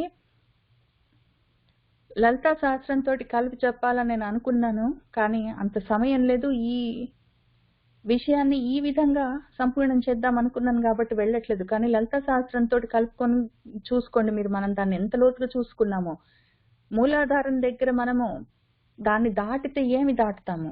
అక్కడి నుంచి బ్రహ్మ గ్రంథి ఉంటుంది. దాన్ని వదిలిపెడితే, దాన్ని ఆ గ్రంథిని ముడిని విప్పితే ఈ బ్రతకాలన్న పట్టుదల, భూమి మీద ఉండాలి, గట్టిగా ఉండాలి అని ఫైట్ ఆర్ ఫ్లైట్ ఇన్స్టింక్ట్స్ అన్ని అవన్నీ పోతాయి. ఆ తర్వాత స్వాధిష్టానం దగ్గర నుంచి దాటిన తర్వాత ఏమేమి వదిలిపెట్టుకుంటూ పోతాము, అక్కడి నుంచి పైకి వచ్చినాక ఏమేమి వదిలిపెట్టుకుంటూ పోతామని చూసుకుంటూ వస్తున్నాం మనము. ముందు ఆకలి, దప్పిక వాటిని కంట్రోల్ చేయొచ్చు, ఆ తర్వాత కోపాలు వాటిని కంట్రోల్ చేయొచ్చు, ఆ తర్వాత అని చెప్పుకుంటూ ఆ విశుద్ధ చక్రం దాటిన తర్వాత ఆజ్ఞా చక్రం దగ్గరికి వచ్చేసరికి ఇంకా ఆజ్ఞా చక్రం దగ్గర మనకు భయాలు ఉండవని కూడా చెప్పుకున్నాం. అంతకన్నా ముందు ఈ అనాహత చక్రం, గుండె దగ్గర ఉన్న చక్రాన్ని ఒకవేళ దాటామంటే మాత్రం ఇంకా అక్కడ ఎవరైనా నన్ను ఏమైనా అంటారేమో, ఎవరైనా నన్ను చులకనగా చూస్తారేమో అన్న ఈ ఫీలింగ్స్ కూడా పోతాయి. ఇవన్నీ మనకి భయాలు కలిగించేవి. ఇవన్నీ ప్రతిరోజు బ్రతుకున్నా కూడా చావుతోటి సమానమైన పరిస్థితులను తయారు చేస్తుంటాయి. ఎవరైనా గట్టిగా మాట్లాడారు, అదిలించారు, హై అన్నారంటే వెంటనే మనసు చివుకుమంటుంది. నాకు చచ్చిపోయినంత బాధ అనిపించింది అని ఎందుకు చెప్తాము? అవన్నీ అక్కడ బంధాల్లాగా ఉంటాయి. అడ్డుంటుంది అక్కడ ఆ అనాహత చక్రం దగ్గర, మన గుండె దగ్గర. ఆ చక్రం కూడా దాటేమంటే ఎవడైనా నన్ను తిట్టాడంటే బాధపడడం, ఎవడైనా మెచ్చుకున్నాడంటే సంతోషించడం, ఇటువంటివన్నీ జారిపోతాయి. ఇవన్నీ మనం చాలా లోతుగా లలితా శాస్త్రంలో చూసుకున్నాం ఆ చక్రాలు చదువుకుంటూ ఉన్నప్పుడు. అవన్నీ దాటుకుంటూ వెళ్ళిపోతున్నాడు ఈయన. ఎక్కడి దాకా వచ్చాడు ఇప్పుడు? విశుద్ధ చక్రం కూడా దాటుతూ ఉన్నాడు మన సాధకుడు. ఆయన మహాప్రస్థానంలో దాటుతూ వెళ్తూ ఉన్న సమయంలో అప్పుడేం జరిగింది? ఇంకా చివరికి ఆజ్ఞాచక్రం దగ్గరకు వచ్చాడు. వచ్చిన తర్వాత నువ్వు దీక్షలో కూర్చో. ఇంకెందుకంటే ఆజ్ఞాచక్రం దాటితే సహస్రారం. నువ్వు ఆ దీక్షలో కూర్చో. ఈ సిద్ధాశ్రమము నిజంగా సిద్ధమవుతుంది. ఈ సిద్ధాశ్రమము తప్పనిసరిగా నీకు సిద్ధిని చేకూర్చే స్థితిలో నిన్ను తయారు చేస్తుంది, అక్కడ ఉంచుతుంది, నీ మాట సత్యం అవుతుంది అని ఆ బ్రహ్మాకార వృత్తి చెప్పింది ఇక్కడ జ్ఞాన మార్గంలో ఆయనకి, మన సాధకుడికి. అదే మన యోగ మార్గంలో ఆజ్ఞాచక్రం దాకా తీసుకొచ్చి అక్కడ కుదురుగా నిలబెట్టి ఉంచింది. ఇంకా అక్కడి నుంచి ఆయన సహస్రారం దాకా వెళ్తే సమాధి స్థితిలోకి వెళ్ళిపోతాడు మన సాధకుడు, యోగ సాధకుడు. అక్కడి దాకా తీసుకొచ్చింది. ఇది మళ్ళీ మన జ్ఞాన మార్గంలో నువ్వు దీక్షగా కూర్చో, ధృతితోటి నువ్వు ఎవరో తెలుసుకోవడానికి నువ్వు కూర్చో, జ్ఞానార్జనలో నువ్వు ఉండు. ఆ జ్ఞానం కోసం నువ్వు ఆ మార్గంలో ఉన్నావంటే నీ యోగాన్ని, క్షేమాన్ని నేనే చూస్తాను, నీ యోగ క్షేమాన్ని నేను వహామి అని ఆయన చెప్పాడు. ఆ విధంగానే ఇక్కడ బ్రహ్మాకార వృత్తి రామము మన విశ్వామిత్రుడన్న సాధకుడికి ఏం చెప్తున్నది, నువ్వు దీక్షలో కూర్చో, నువ్వు అందులో ప్రవేశించు, నువ్వు దీక్ష పెట్టుకుని కూర్చో, నిన్ను నేను రక్షిస్తాను, నీ యోగక్షేమం నేను చూస్తానని చెప్పింది.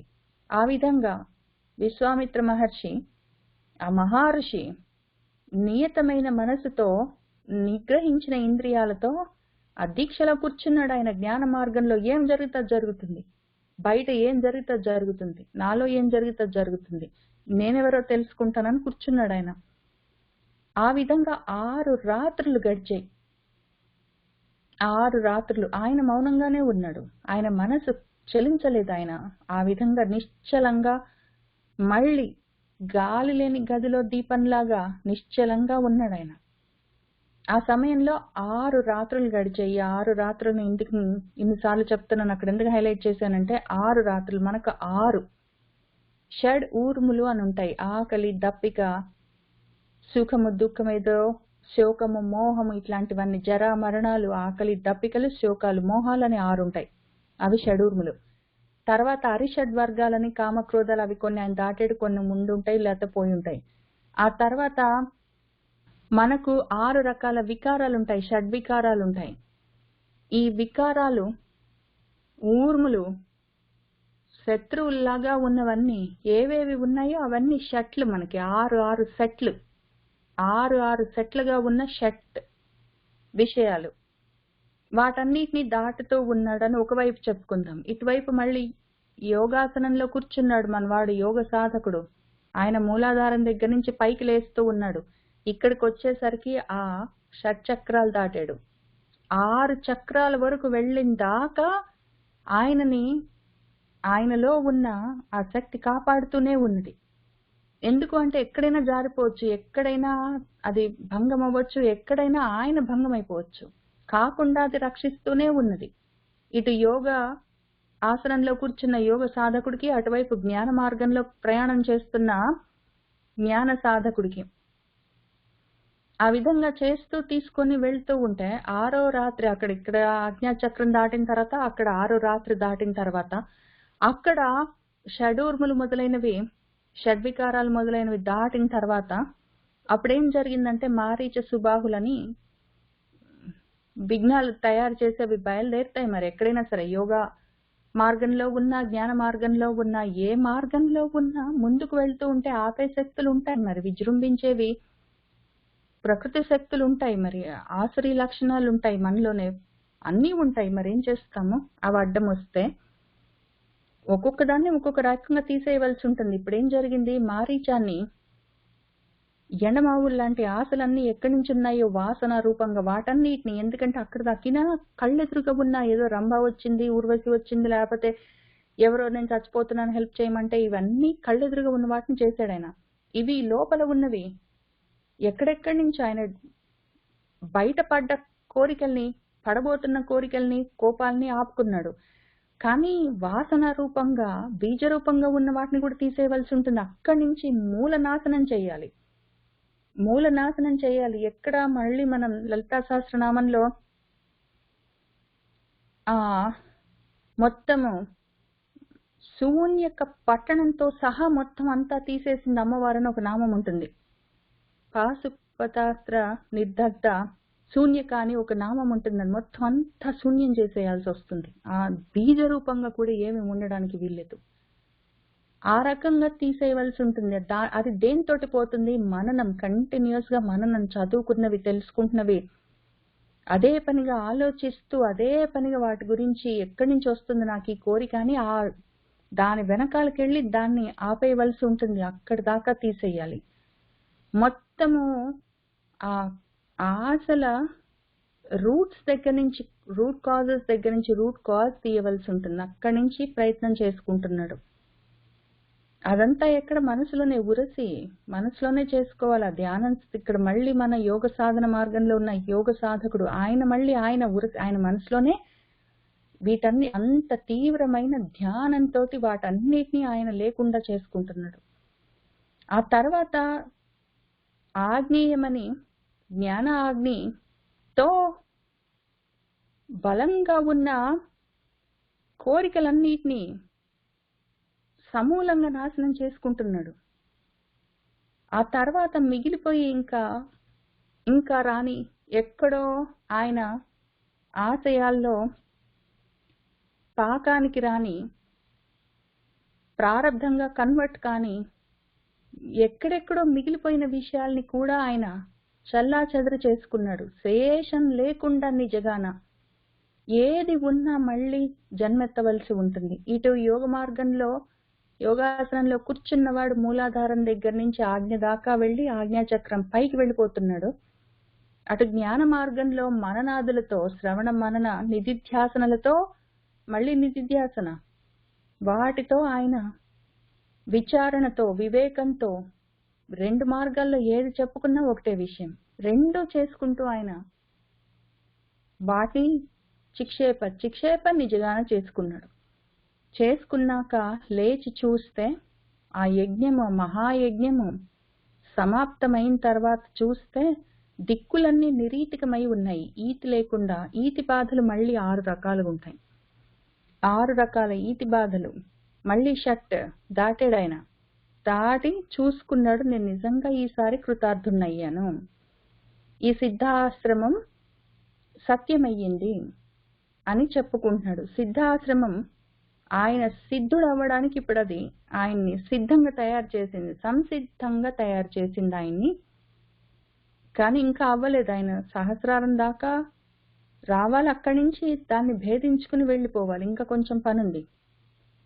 కాబట్టి ఆయన ఓకే అంతా స్వస్తి, ఈ సిద్ధాశ్రమం నుంచి నేను ఇంక వెళ్ళిపోతున్నాను. ఎందుకంటే సహస్రారం నుంచి బయటికి వెళ్ళిపోతాడు. ఇక్కడి నుంచి మళ్ళీ ఇహంలో నుంచి వెళ్ళిపోయి మళ్ళీ వెనక్కి తిరిగి రాడు. కాబట్టి అట్నుంచి ఆయన, ఇటు నుంచి ఈయన, ఏ మార్గమైనా సరే, యోగ మార్గమైనా జ్ఞాన మార్గమైనా ఆయన వెళ్ళిపోతున్నాడు. వెళ్ళిపోతూ ఏం చెప్పాడు? ఆయన పుచ్చుకుని వచ్చాడు ఆ బ్రహ్మాకార వృత్తిని జ్ఞాన మార్గంలో.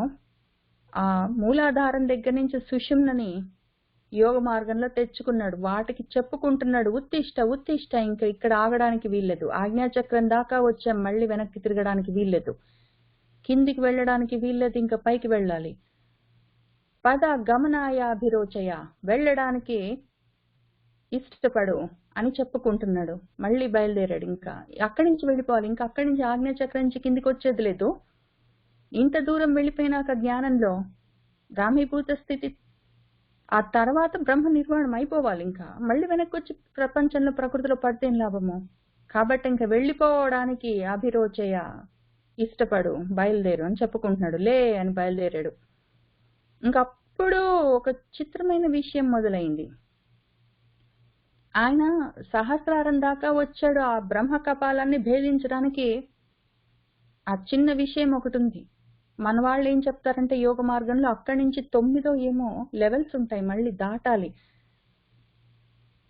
యాక్చువల్గా నిజంగా కూడా లలిత శాస్త్రం మొత్తం చదువుకొని వచ్చుంటే మాత్రం ఇంకా చాలా రోజులు చెప్పుకునే వాళ్ళం. కానీ చెప్పుకునే వాళ్ళము. అక్కడ ఒక నామం ఉంటుంది. ఆజ్ఞాచక్రం దగ్గర నుంచి సహస్రారం దాకా అక్కడి నుంచి పైకి వెళ్ళడానికి మళ్ళీ మనకు కొన్ని స్థితులు ఉంటాయి, వాటిని దాటుకుంటూ వెళ్ళాలని చెప్పుకున్నాము. ఆజ్ఞాచక్రం నుంచి సహస్రారం వరకు మనకు దాటుతూ వెళ్తూ ఉంటే చివరికి మనోన్మని అవి కూడా ఉంటాయి, వాటిని కూడా దాటాలి. అక్కడి నుంచి మళ్ళీ సహస్రారం నుంచి పైకి వెళ్ళేటప్పుడు ఆ దాటిన తర్వాత మళ్ళీ మనకి అకులం ఉంటుంది, ఆ అకులాన్ని దాటాలని చెప్పుకున్నాం మనం లలితా శాస్త్రంలో. అక్కడికి వెళ్ళాడు ఆయన. ఇంకా అక్కడికి వెళ్ళాడు, మన సహస్రార కమలం దగ్గరికి వెళ్ళాడు. ఇంకా అక్కడి నుంచి పైకి వెళ్ళిపోవాలి మన యోగ సాధన మార్గంలో. జ్ఞాన సాధన మార్గంలో బ్రహ్మీభూత స్థితికి వచ్చాడు, సమస్థితికి, సమాధి స్థితికి వచ్చాడు. ఇంకా అక్కడి నుంచి మళ్ళీ అపునరావృత్తి, మళ్ళీ తిరిగి వచ్చేది లేదు, మళ్ళీ ప్రపంచం వైపుకి రాకూడదు. అప్పుడేం జరిగిందంటే ఈ అందమైన విషయం మొదలైంది ఇక్కడ.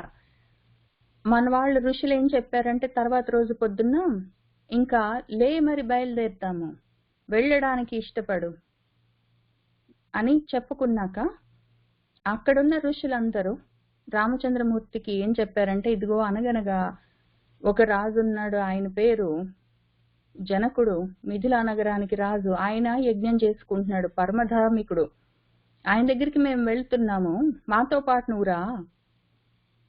అక్కడ ఒక గొప్ప ధనుస్సు ఉన్నది, దాన్ని చూడొచ్చు, దానికి ఎంతో బలం ఉన్నది.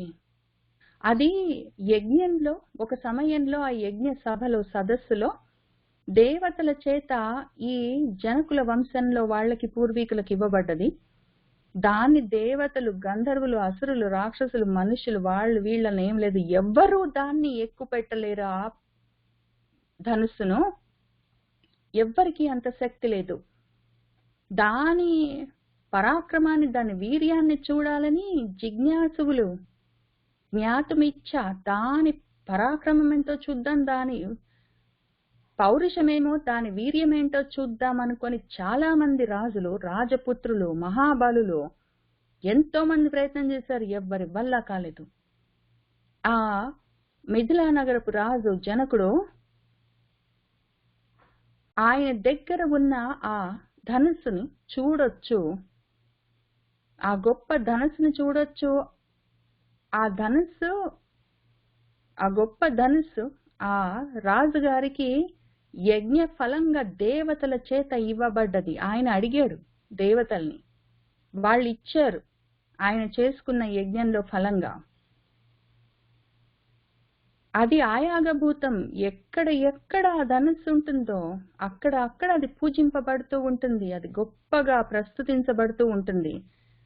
ఈయన రాజుగారి ఇంట్లో గంధాలతో, ధూపాలతో, అగరులతో అది పూజింపబడుతూ ఉంటుంది, అక్కడికి వెళ్దాం పదా అని వాళ్ళు చెప్పారు. ఇంతకీ ఆయన దగ్గరికి ఇది ఎందుకు వచ్చింది? ఇది 31 సర్గ, 31st సర్గ. ఈ మిథిలుడి దగ్గరికి, మిథిలా నగరపు రాజు జనకుడి దగ్గరికి ఈ ధనుస్సు ఎందుకు వచ్చింది అని పంచసప్తమ సర్గ, 75th సర్గ, ఇది 31st, ఇది 75.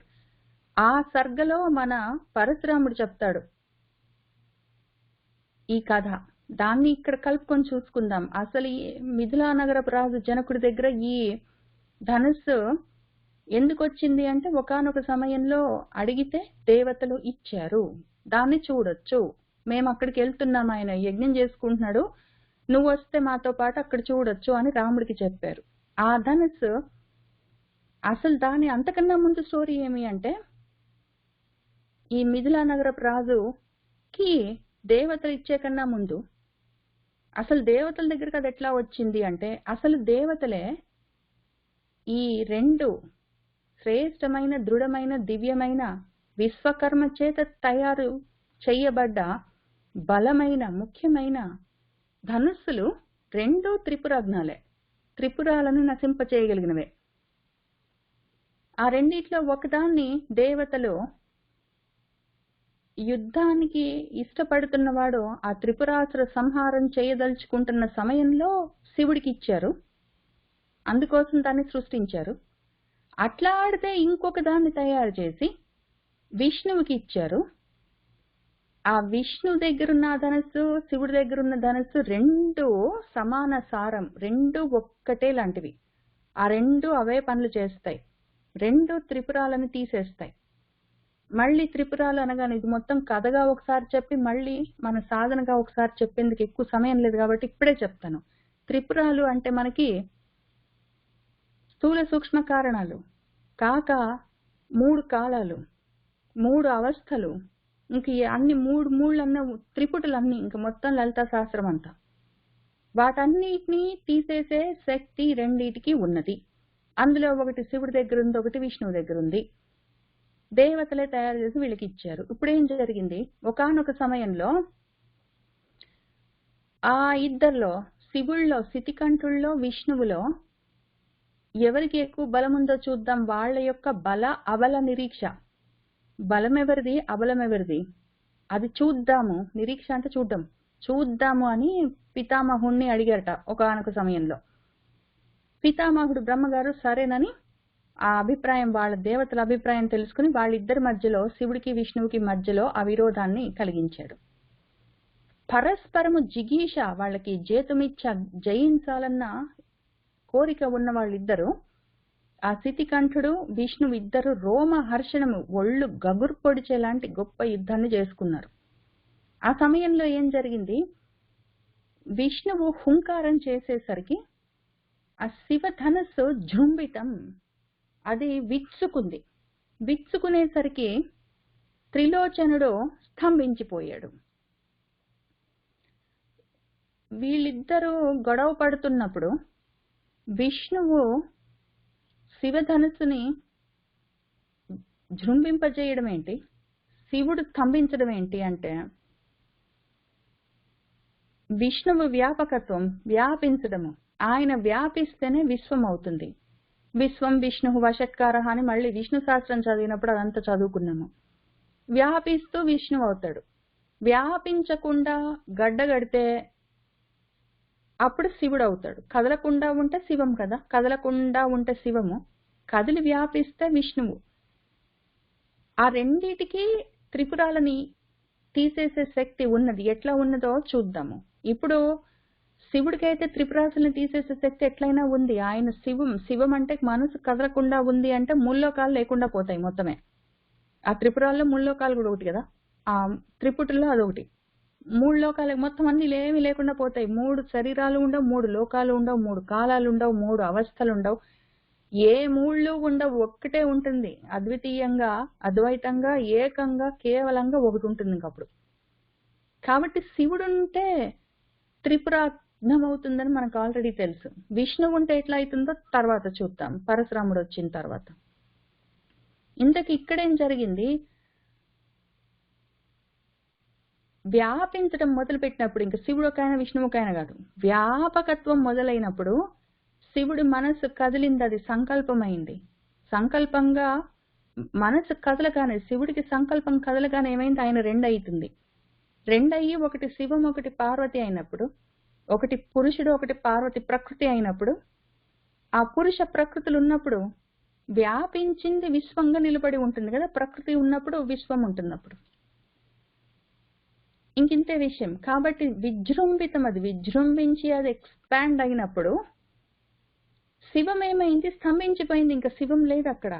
శాంతిగా ఉంటే వ్యాపించడం ఉండదు, వ్యాపించడం ఉంటే శాంతి ఉండదు. కాబట్టి ఒకటి విజృంభించినప్పుడు, వ్యాపకత్వం విజృంభించి వ్యాపిస్తూ అది విశ్వం అవుతున్నప్పుడు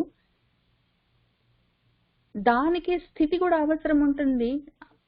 కాబట్టి కదలికలు ఉంటాయి. ఉన్నప్పుడు శాంతం ఉండదు, ఇది స్తంభించిపోతుంది శివము.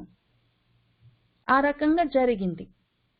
అప్పుడేం జరిగిందంటే, ఓహో వ్యాపకత్వం బాగా విజృంభించి ఉంది అనుకుంటే, ఆ సమయంలో శివం ఏం చేసింది, రుద్రమైంది. ఎందుకంటే కదిలినప్పుడు ఇంకా కోపాలు, తాపాలు, ఇష్టాలు, కష్టాలు, సుఖాలు, దుఃఖాలు అన్నీ ఉంటాయి. అదేం చేసింది, విదేహ రాజర్షికి, అందులోని ఒక దేవరాతుడన్న వాడికి ఆయన చేతిలో ససాయకం ఈ ధనుస్సు మొత్తం ఇచ్చేసింది. ఈ విదేహమేమి, దేహము నేనన్న భ్రాంతి లేకపోవడం విదేహం.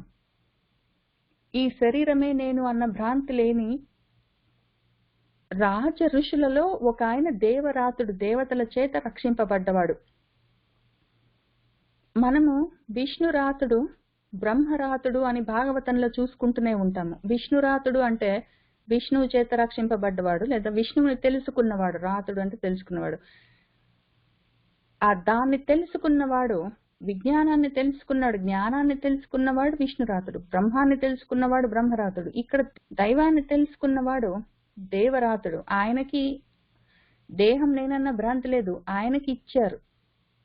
ఎందుకు అంటే ఆ కదులుతున్న మనస్సుని కాపాడగలిగింది ఈ శరీరం నేను కాదు అన్న ఆలోచన ఉన్నవాడే ఆ శాంతిని కాపాడుకోగలడు, దాన్ని పూజించుకోగలడు, అనుభవంలోకి ఎప్పుడుకో ఒకప్పటికి తెచ్చుకోగలడు. కానీ ఒకవేళ ఆ ఉద్దేశం లేని వాళ్ళకి ఆ శివాన్ని ఇచ్చినా కూడా వాళ్ళు దాన్ని చెడగొట్టుకుంటారు. కాబట్టి వీళ్ళకి దొరికింది అది. ఆ దేవరాతుడి దగ్గర ఉన్నది అని మన 75వ సర్గలో చెప్పి అక్కడి నుంచి మళ్ళీ వెనక్కి రావాలి. షష్ఠితమ 66వ సర్గ దగ్గర మళ్ళీ మన విశ్వామిత్రుడు ఆ సాధకుడు ఈ రాముని తీసుకొని వెళ్ళి ఆ నీ దగ్గర ఉన్న ధనుస్సుని చూపించు, ఎందుకంటే మన సాధకుడు అంత దాకా తెచ్చుకున్నాడు, సహస్రారం దాకా తెచ్చాడు, కపాల మోక్షం కాలేదు ఇంకా. ఈ జ్ఞాన సాధకుడేమో బ్రాహ్మీభూత స్థితి దాకా వచ్చాడు, ఇంకా బ్రహ్మ నిర్వాణం కావాలి, అది అక్కడ మిగిలింది ఆయనకి, చివరిన కొంచెం మిగిలింది, ఇంకా అక్కడ దాకా ఉంది పరిస్థితి. కాబట్టి ఆ రెండు కావడం కోసం ఏం చేశాడంటే ఆ ధనుస్సుని చూపించు అని అడిగాడు. ఏదో ఉందిటే కదా, ఆ శివం కావాలి. ఆ కదలకుండా ఉన్న మనసు కదిలిందది సంకల్పంతో, విశ్వమైంది మొత్తం వ్యాపించి. ఇప్పుడు దాన్ని ఆ సంకల్పంతో సహా సమూలంగా నాశనం చేయవలసి ఉంది. అసలు వాసనలు కాదు, వాసనల వెనకాల సంకల్పాలు అసలు ఏమీ ఉండదు, మొత్తం అన్ని పోవాలి. అసలు మొత్తం మనసుని కంట్రోల్ చేయడము, మనసుని నిగ్రహించడము మనోజయం అనుకోండి. దాని తర్వాత మనసుని లయం చేయడము అదో రకం అనుకోండి. మనసుని లయం చేసుకోవడం మళ్ళీ లలిత శాస్త్రంతో చూద్దాం. ఇప్పుడు మహా ప్రళయం అయితే సాక్షిగా ఉన్నదెవరో అది నువ్వు అని మనకు లలిత శాస్త్రం చెప్తుంది. మహాప్రళయ సాక్షిని అని చెప్తుంది. మహాప్రళయ సాక్షి వరకు వస్తే ఏం లాభం? సాక్షిగా మళ్ళీ ఒకళ్ళు ఉన్నారంటే, చూస్తూ ఉన్నారంటే చూడ్డానికి ఒకటి ఉండాలి, ఇంకా రెండోది ఒకటి ఉండాలి. కాబట్టి దాన్ని కూడా కలిపేసుకోవాలి. ఇప్పుడు ఆ మహాప్రళయ సాక్ష్యాన్ని కూడా దాటాలి. లయం వద్దు మనకు, లయం అంటే కరిగించడం, కరిగించడం లాంటివి కూడా వద్దు, అసలు లేకుండా పోవాలి మొత్తమే. లేకుండా పోవడానికి ఏమి చెయ్యాలి అని ఇప్పుడు ప్రయత్నం. అది చూపించు అని అడిగితే, ఏదైతే ఆ ధనుశ్రేష్టం నీ దగ్గర తిష్టతి ఉన్నదో దాన్ని దర్శయ చూపించంటే, మన జనకుడు ఎవరు అడుగుతున్నది? విశ్వామిత్రుడు అడుగుతుంటే జనకుడు అసలు యథార్థం వచ్చే ధనుష నా దగ్గర తిష్టతి, అది నీకు చెప్తాను, నువ్వు శ్రూయతాం.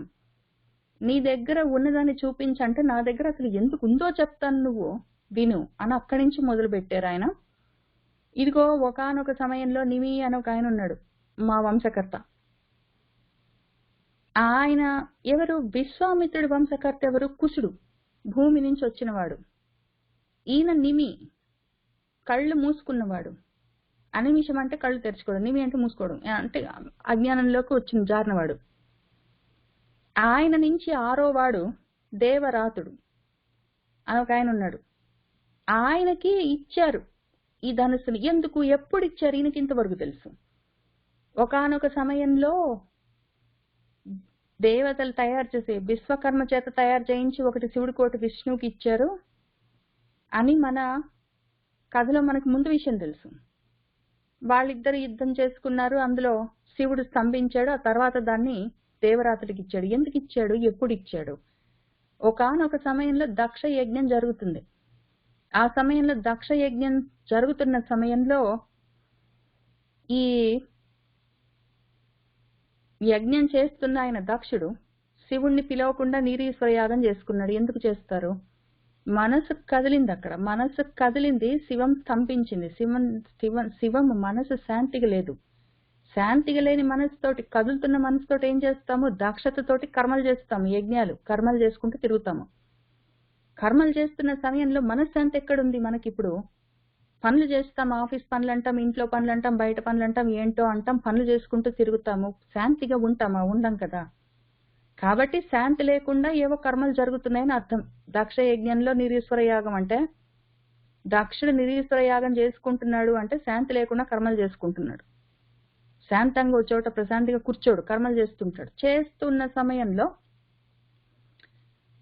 రుద్రుడు అసలు ఈ దేవతలందరికీ తలలు లేకుండా చేస్తాను ఈ ధనుస్సుతోటి అన్నాడు. అంటే వాళ్ళు విమనసులైపోయారు, మనసులు చెదిరిపోయినాయి. శాంతి లేకపోతే ఏమవుతుంది? దైవీ గుణాలకు కూడా మనలో శాంతి లేకుండా ఉంటాయి. అవన్నీ మళ్ళీ ఏదో విధంగా శాంతి కోసం ప్రయత్నం చేస్తే, సరే పట్టిది కదులుతున్న మనసుతోటే అట్లానే ఉండండి, కానీ మెయింటైన్ చేయండి దాన్ని. ఆయనతో పోగొట్టుకున్నారంటే అసలు మనశ్శాంతి మొత్తమే లేకుండా పోతుంటే కష్టమవుతుంది. మెయింటైన్ చేయండి అంటే అదే సమయంలో యజ్ఞం చేసుకుంటూ ఉన్నాడు. ఈ దేహం నేను కాదన్న ఆలోచనతో ఉన్నవాడు, దేహభ్రాంతి లేనివాడు ఒకడున్నాడు. వాడు ఏదో కర్మలు చేస్తున్నాడు యజ్ఞంగా, నిజంగా కూడా శాంతి కోసం ప్రయత్నం చేస్తున్నాడు. మొత్తం శాంతి లేదు కానీ కొంతవరకైనా ఉంది పట్టని చెప్పి ఆయనకి ఇచ్చారు. దీన్ని మెయింటైన్ చేయని ఇచ్చారు. అది పెట్టుకొని ఈ దేహభ్రాంతి లేని విదేహ రాజు పూజిస్తూ దాన్ని చూసుకుంటూ ఉన్నాడు. అట్లా నా దాకా వచ్చింది ఆ ధనురత్నము, మా అస్మాకం పూర్వకే, మా పూర్వీకులకు ఇచ్చారు, అది మా దగ్గర న్యాసభూతంగా ఉన్నది, న్యాసంగా పెట్టారు, మా దగ్గర ఉంచుకున్నాం. ఇప్పుడేం జరిగిందంటే నాకు, ఇదంతా మా పూర్వీకులకు, ఇప్పుడు నాకు, నేను ఒకసారి క్షేత్రాన్ని దున్నుతుంటే అక్కడి నుంచి క్షేత్రాన్ని శోధిస్తున్నాను. నా మనసన్న చిత్తమన్న క్షేత్రాన్ని నేను శుద్ధి చేసుకుంటుంటే, శోధిస్తుంటే, చిత్తశుద్ధి చేసుకుంటున్న సమయంలో శివ పూజలు జరుగుతాయి తప్పనిసరి. అప్పుడు ఆ రకంగా శివం ఉంది, ఎందుకంటే శివధనుసు ఆల్రెడీ అక్కడ ఉంది. శివుడి యొక్క మనసు, ధనుస్సు అంటే మనసు ఆటోమేటిక్. మన జ్ఞాన మార్గంలో ఉన్న వాళ్ళకి ధనుస్సు అంటే మనస్సు అని ఆటోమేటిక్ ట్రాన్స్లేట్ అవ్వాలి మనసులో. ఆ శివమన్న మనస్థితితో ఉన్నవాడు చిత్తాన్ని శుద్ధి చేసుకుంటూ ఉన్న సమయంలో, శివ పూజలతోటి చిత్త శుద్ధి చేసుకుంటున్న సమయంలో ఆయనకి సీత లభించింది. సీత, సీత అంటే షార్ప్ గా ఉన్న జ్ఞానం, బ్రహ్మజ్ఞానం లభించింది ఆయనకి. బ్రహ్మజ్ఞానం లభించింది, అంతవరకు వచ్చాడు. ఆ బ్రహ్మజ్ఞానాన్ని యాక్చువల్ గా ఇంప్లిమెంట్ చేసుకొని అప్లై చేసుకోవాలి ఆయన. అక్కడ దాకా వచ్చింది పరిస్థితి. ఆ వచ్చిన బ్రహ్మజ్ఞానము అయోనిజ. అయోనిజ అంటే తల్లికి పుట్టలేదు, భూమిలో నుంచి వచ్చింది, తల్లి కడుపులోంచి బయటికి రాలేదని చెప్తారు. అది పక్కన పెడదాం. యోని అంటే మనకు జన్మ అని అర్థం, కారణం అని అర్థం. యోని అంటే భగవద్గీతలో యోని అని అన్ని రకాలుగా వాడతారు మన గురువు గారు కృష్ణ వారు. యోని అంటే ఆయన కారణం అని కూడా వాడతారు. కారణం లేకుండా అకారణంగా అని అర్థం. అయోని అంటే అకారణం అని, అకారణంగా జన్మించేది. కారణంతో పుట్టేది మిగిలిన జన్మలన్నీ ఉంటాయి. అకారణంగా కారణం ఏం లేదు, జ్ఞానం ఎప్పుడూ ఉండేది, దానికి కారణం అవసరం లేదు పుట్టడానికి, జన్మించడానికి. అది అప్రాకృతికం. అది ప్రాకృతికమైన ప్రకృతిలోని విషయం జన్మించడానికి ఒక కారణం కావాలి. జ్ఞానం అప్రాకృతికము, అది పైగా బ్రహ్మజ్ఞానము, ఎప్పుడూ ఉండేది. అది అది వృద్ధి చెందింది ఆయనలో. ఆ రకంగా చిత్తాన్ని శోధించుకొని శుద్ధి చేసుకున్న వాడికి ఆల్రెడీ శాంతి ఉన్నది, శివధన సాయం దగ్గర ఉన్నది, శివమై ఉన్న మనస్సు ఉన్నది. అందులో చిత్తం శుద్ధి చేసుకున్న తర్వాత బ్రహ్మజ్ఞానం కలిగి అది వృద్ధి చెందుతూ ఉన్నది. ఇది కానీ అది ఆ బ్రహ్మజ్ఞానంతో దాన్ని ఎట్లా వాడుకోవాలి ఆయనకు తెలియట్లేదు. కాబట్టి ఆయన వీర్య శుల్కాన్ని పెట్టాడు. వీర్యం కావాలి. మనము ధీరులమై ఉన్నాము, ఇప్పుడు ధీరులమై ఉన్నాం మనము. మన విశ్వామిత్రుడు ధీరుడుగా ఉండి, అంటే జ్ఞానాన్ని సంపాదించి బ్రహ్మజ్ఞానం వరకు వచ్చినంత వరకు ఆయన ధీరుడు. ఆ తర్వాత బ్రహ్మజ్ఞానం నుంచి ఆయన ముందుకు వెళ్ళిపోతున్నప్పుడు వీర్యం కావాలి. ఆ వీర్యం ఉంటే పరాక్రమం అంటే దాటడం, త్రివిక్రమం అంటే 3 లోకాల్ని ఆక్రమించి దాటిపోవడం, క్రమంగా దాటిపోవడం అని అర్థం. పరాక్రమం ఉండాలి అంటే వీర్యం ఉండాలి దాటిపోవడానికి, తరించిపోవడానికి. లోకాలు, అవస్థలు, కాలాలు అని దాటిపోవాలి అంటే అవీర్యం ఉండాలి, దానికి బ్రహ్మజ్ఞానం ఉండాలి. మామూలు జ్ఞానం ఉంటే ధీరులతోటి ఇంతవరకు రావచ్చు, ఇక్కడి నుంచి బ్రహ్మజ్ఞానంతో ముందుకు వెళ్ళాలి. కాబట్టి అది కావాలని దాంతో పాటు ఏమైనా చేయొచ్చని ఆయనకు అర్థమైంది విషయం. ఆ విధంగా కానీ ఆయనలో ఆ బ్రహ్మజ్ఞానం వృద్ధి చెందుతూ ఉన్నది. రాజులు ఎంతో మంది అది కావాలని ప్రయత్నం చేస్తారు. రజోగుణంలో ఉన్న ప్రతి వాళ్ళకి కావాలి బ్రహ్మజ్ఞానం. రజోగుణంలో ఉన్న వాళ్ళు కర్మలు చేస్తూనే ఉంటారు, బ్రహ్మజ్ఞానం కావాలి, ఆత్మజ్ఞానం కావాలని ఆ ఆధ్యాత్మిక సాధన చేస్తున్నా అంటారు. వాళ్ళకి రాదు, కుదరదు. వాళ్ళకి ఆ వీర్యం గురించి జిజ్ఞాస ఉండొచ్చు, తెలుసుకుందామన్న ఉత్సాహం ఉండొచ్చు, కానీ దానికి కావలసిన మనస్థితి రజోగుణంతో ఉంటే పనికిరాదు. అది చిత్తశుద్ధి కావాలి. శోధనం చేసుకొని చిత్తాన్ని శుద్ధి చేసుకోవాలి. రజోగుణంతో ఉన్నంత వరకు బ్రహ్మజ్ఞానం పట్టుబడేదే లేదు, అవకాశమే లేదు. వాళ్ళు అవీర్యులు. ముందు ధీ కావాలి, బుద్ధి కావాలి, జ్ఞానం కావాలి. ధీరులైన తర్వాత వీరులు అవ్వాలి. ఆ వీరులైన సమయంలో కత్తి కావాలి. అందుకని రామం అన్న పేరున్న ఒక కత్తి ఇస్తే ఆ కత్తితోటి నా సంశయాలన్నీ ఛేదించుకుంటానని ఇక్కడ త్యాగరాజుల వారి పాట బంటు రీతి కొలువుని, అటు భగవద్గీతలో కృష్ణుల వారు చెప్పిన సంశయాల్ని చిత్వా అని రెండింటిని కలుపుకొని చూసుకుంటున్నాం. ఇక్కడ ఆ వీర్యం కావాలి. వీళ్లకు వీర్య సందిగ్ధం, వీళ్లకు సందేహాలున్నాయి. సంశయాత్మ వినశ్యతి అని ఆయన ఆల్రెడీ చెప్పారు భగవద్గీతలో. వాళ్ళ వీర్యం గురించి వాళ్ళకు సందేహాలున్నాయి. అసలు ధీ ఎంత వరకు ఉందో తెలీదు. రజోగుణం మాత్రం బాగా ఉంది. కర్మలు చేస్తారు. పతన కారణమైన పాపాలు అంటే కోరికలతో కర్మలు చేస్తారు.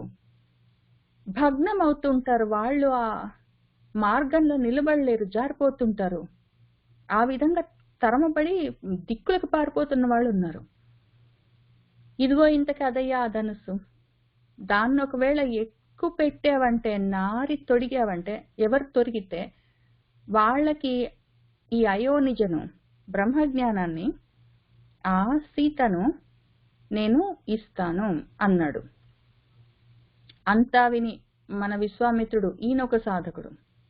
ఇప్పుడు వీళ్ళిద్దరు ముఖ్యం మనకు. విశ్వామిత్రుడు, జనకుడు, ఇద్దరు సాధకులు. చాలా ఇంట్రెస్టింగ్ విషయం. నాకు ఇందాక అర్థమైన తర్వాత ఇంకా దీని గురించి ఆలోచిస్తూనే ఉన్నాను. ఆలోచిస్తున్న కొద్దీ కొంచెం కొంచెం అర్థమవుతుంది. ఇంకెన్నిసార్లు పారాయణం చేస్తే నాకు తెలుస్తుందో మొత్తం తెలిస్తే ఇంకా నేను తెలిసిందని చెప్పవలసిన అవసరం ఉండదు. ఇంకప్పుడు విశ్వామిత్రుడు ఎవరు? బ్రహ్మాకార వృత్తి ఒకటి ఉంది ఆయనకి. బ్రహ్మ జ్ఞానం ఇంకా కలగలేదు. బ్రహ్మచేత అయ్యాడు, బ్రహ్మాకార వృత్తిని తెచ్చుకున్నాడు. బ్రహ్మ జ్ఞానం లేదు, ఆయనకి ఇంకా రాలేదు, కావాలి. జనకుడు బ్రహ్మజ్ఞానం సాధించాడు, కానీ ఇంకా ఆయనకి బ్రహ్మాకార వృత్తి లేదు పాపం. ఈ రెండు కలవాలి, రెండు కలిస్తేనే కళ్యాణము. కాబట్టి ఈయన బ్రహ్మాకార వృత్తిని పుచ్చుకుని ఈ బ్రహ్మ జ్ఞానం ఉన్న ఆయన దగ్గరకు వచ్చాడు. వచ్చి సరే ఆ మధ్యలో ఉన్నది ఆ శివధనుసు, దాన్ని చూపి అన్నాడు. ఇప్పుడు ఇంత కథ చెప్తే మొత్తం విని చూపి అన్నాడు. సరే అని ఇప్పుడు ఆ శివధనుసుని ఎట్లా తీసుకొని వచ్చారు? మహాత్ములైన, చాలా పొడుగ్గా ఉన్న వాళ్ళైన నరులు 50 పీఠ రూపిణి అని గుర్తుపెట్టుకోండి. 50 ఒక పీఠం ఉంది, మంజూష. అది 8 చక్రాల మీద. మళ్ళీ శివుడు 8 స్వరూపాలతో ఉంటారని చెప్తారు మనకు. ఆయన పంచ జ్ఞానేంద్రియాలు, మనసు, బుద్ధి, అహంకారాలతోటి 8 విధాలుగా ఉంటాయి. పంచభూతాలు 3 కలిసి మొత్తం 8 విషయాలుగా ఉంటాయని చెప్తారు మనకు. ఆ చక్రాలు నడిపిస్తూ ఉంటాయి ప్రకృతిని. మనసు కదిలిందంటే ఇంక ఇవన్నీ ఉంటాయి. 50 పీఠాలుగా, శక్తి పీఠాలుగా. ఇక్కడ మళ్ళీ ఇటువైపుకి వస్తాము. మన యోగాసనంలో కూర్చున్నవాడు ఉన్నాడు, మన విశ్వామిత్రుడన్న యోగ సాధకుడు. శరీరంలో మనకి 6 చక్రాలు, మూలాధార నుంచి పైన సహస్రారము. వీటి తర్వాత కూడా మైనర్ చక్రాస్ అని పిలుస్తాము మనం. అది కూడా చూసుకున్నాం లలితా శాస్త్రంలో. కాక ఒక 50 శక్తి పీఠాలు ఉంటాయి మన మొత్తం శరీరంలో అని చెప్పుకుంటారు. వాటన్నిటితో పాటు కూడి 8 చక్రాలు నడిపిస్తూ ఉంటే మనకి ఈ జ్ఞానేంద్రియాలు మొదలైనవన్నీ. వాటితో పాటు ఆయస్ అంటే ఇనుము, అంటే జడమైన అని అర్థం. జడమైన ఒక మంజూష, ఒక పెట్టె ఉన్నది. జడమైన మంజూష పెట్టె మన స్థూల శరీరము 8 చక్రాలతోటి నడుస్తూ ఉన్నది. సూక్ష్మ శరీరము 50 అని దాని వెనకాల ఉన్న కారణం మొత్తము అందులో ఉన్నది. ఆ స్థితి నిశ్చలమైన స్థితి. మనసు అది కదిలితే సంకల్పాలుగా మొత్తం వ్యాపించి విశ్వమై ఉంటుంది. ఇప్పుడు విశ్వాన్ని మళ్ళీ వెనక్కి రోల్ బ్యాక్ చేయాలి అంటే వీటన్నిటిని భేదించాలి. కాబట్టి దాన్ని తీసుకొని ఎట్లోకట్లా కదంచన ఏదో విధంగా దాన్ని లాక్కుంటూ వచ్చారు.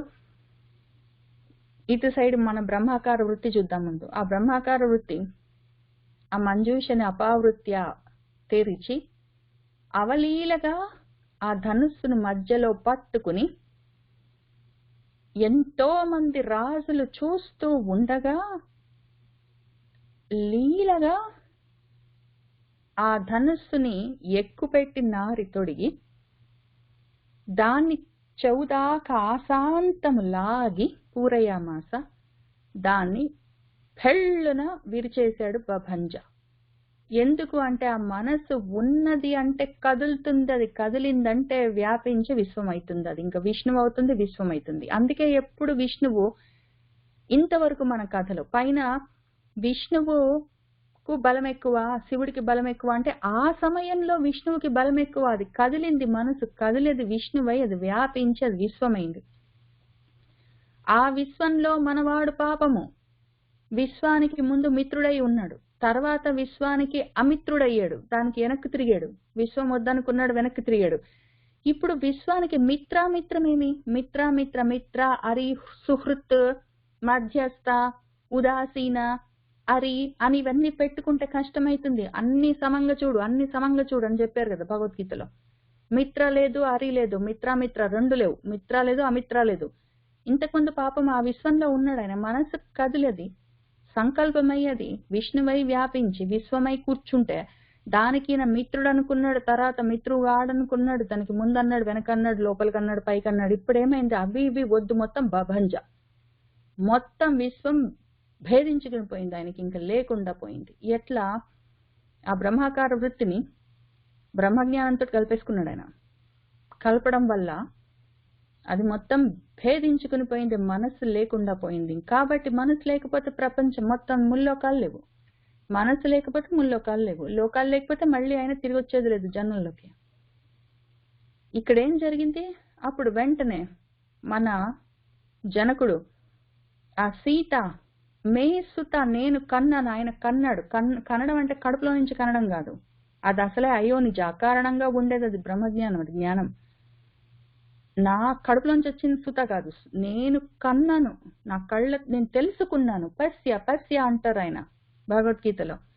యహ పశ్యతి సహ పశ్యతి అని చెప్తారు. ఈయన పశ్య చేశాడు, చూసుకున్నాడు ఆ జ్ఞానాన్ని. దాన్ని ఇప్పుడు ఏం చేశాడు? ఆ బ్రహ్మజ్ఞానాన్ని భరించేది ఆ బ్రహ్మాకార వృత్తి రామం, దాంతోటి కలిపాడు. ఆ రకంగా ఈ బ్రహ్మజ్ఞానం ఆ బ్రహ్మాకార వృత్తితో కలిసి అది ఆత్మారామం అయింది. అది దానివల్ల జన్మించి ఇన్ని జన్మల్లో పరంపరల్లో తిరుగుతున్న నా కులం మొత్తం పరిహారం అయిపోయింది అది అని ఆయన చెప్పుకున్నాడు. నా ప్రతిజ్ఞ సత్యమైంది, ఇప్పుడు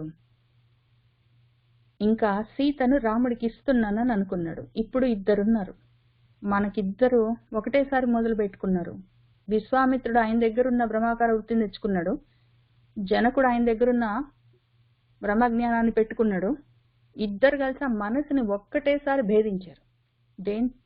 మొత్తమే ఒకటేసారి ఈయన జ్ఞానంతో ఆయన బ్రహ్మాకార వృత్తితోటి ఆ మనసుని మొత్తం భేదించారు. బభంజ అయిపోయేసరికి ఇద్దరికి ఒకటేసారి మోక్షం, ఇద్దరికి ఒకటేసారి మళ్ళీ జన్మల్లోకి రావాల్సిన అవసరం లేకుండా వెళ్ళిపోయే స్థితి తెచ్చుకున్నారు ఇద్దరు. ఇటు మన సాధకుడు యోగ ఆసనంలో కూర్చున్నాడు కదా, యోగ సాధకుడు, ఆయన గురించి చెప్పుకుందాము. ఈయన కపాలం భేదించుకుని ఆయన మోక్షాన్ని సాధించాడు, కపాల మోక్షం. ఆ భవంజ ఒకటేసారి ఇన్ని చేసింది. ఆ విధంగా మనకు ఆ సీత దాన్ని భరించే ఆ రామాన్ని చేరింది. దీనివల్ల ఏం జరిగింది? ఇక్ష్వాకు వంశము, విదేహ కులము, ఆ రెండు అచింత్యము, అప్రమేయము, వాటికి తుల్యమైంది ఇంకొకటి లేదు. ఈ విదేహం చాలా ఈజీ. ఈ విదేహం ఏంటంటే దేహం నేనన్న భ్రాంతి లేకపోవడం, దేహ భ్రాంతి లేకపోవడం. ఈ ఇక్ష్వాకుకి ఏముండే? అసలు ఇక్ష్వాకు అంటే మనోరూపేక్ష కోదండ వదిలిపెట్టొద్దు. మళ్ళీ అక్కడ మనసన్న రూపంలో ఇక్షు కోదండం ఒకటి ఉంది, చెరుకు గడ లాగా తీయగా రసాలు ఊరుతున్న మనసు ఒకటి ఉన్నది. అది ఇటువైపు వెళ్తే ప్రపంచం వైపు బ్రహ్మాకార వృత్తి లేదు, బ్రహ్మ జ్ఞానం లేదు, బభంజ లేదు. కానీ ఇటువైపు ఒకవేళ రామం కావాలని కోరుకుంటే మాత్రము ఈ కోరిక కావాలని కోరుకోవడం, ఇటైనా కోరుకోవాలి. ఇటు కోరుకుంటే ఇటు తీపిగా ఆ రసాలు ఊరుతూ ఇటువైపుకి నడిపించే కోరిక అవుతుంది అది. ఈ ఇక్ష్వాకు అటువైపు ప్రకృతి వైపు వెళ్తే అదొక రకంగా ఉంటుంది.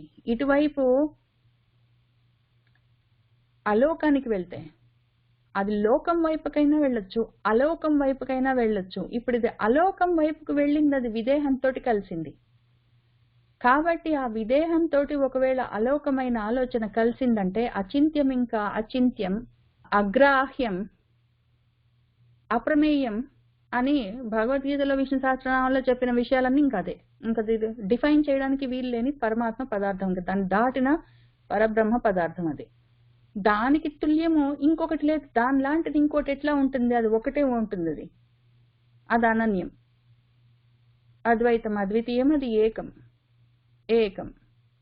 అట్లా చేసుకున్నారు. ఇంతకి ఆ చేసుకునే సమయంలో వాళ్ళందరూ కలిసి ఏం చేశారు? ఇంతమంది కలిసి చేశారు అని. ఈ కోసల దేశము విదేహ దేశము. కోసలము కుశలత ఉంటే, దానికి దేహభ్రాంతి లేకపోవడం అన్న శక్తి ఉంటే కుశలత కలుగుతుంది.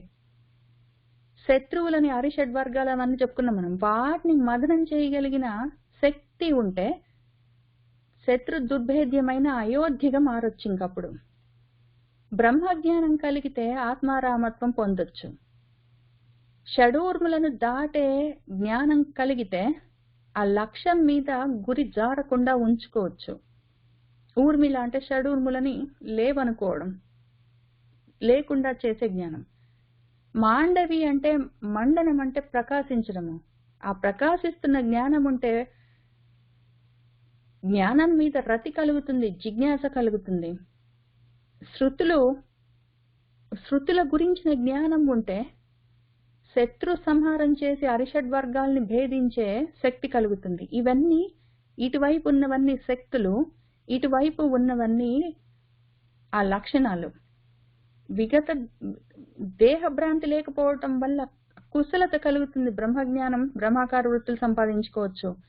శత్రువులను మదనం చేయగలిగిన జ్ఞానం కలిగితే శత్రువుని దుర్భేద్యం చేసుకోవచ్చు. శత్రు దుర్భేద్యం, అజాత శత్రువు అవ్వచ్చు. బ్రహ్మజ్ఞానం అంటే ఆత్మారామత్వం. షడూర్ములంటే మళ్ళీ జరామరణాలు, శోకమోహాలు, ఆకలి దప్పికలు లాంటివన్నీ తీసేసే జ్ఞానము. అవి కావాలని అక్కడి నుంచి మనం, ఆయన రాజు నుంచి బ్రహ్మర్షి దాకా చేసింది అదే. లక్ష్యం ఉండే ఆయనకి, ఆ లక్ష్యాన్ని వదిలిపెట్టలేదు కాబట్టి అది చేసుకుని, ఇది ఉంది కాబట్టి అది చేసుకున్నాడు. జ్ఞానం ఉంది ఆయనకి, రతి ఉన్నది జ్ఞానం మీద కాబట్టి కూర్చున్నాడు. నాకు అర్థమైంది, నేను పోయి ఇప్పుడు దాన్ని సాధిస్తా అని అక్కడ ఫస్ట్ స్టార్ట్ చేశాడు ఆయన. సభలను ఈయనన్న దగ్గర నుంచి మొదలుపెట్టాడు. నాకు అర్థమైంది అని మొదలుపెట్టాడు ఆయన.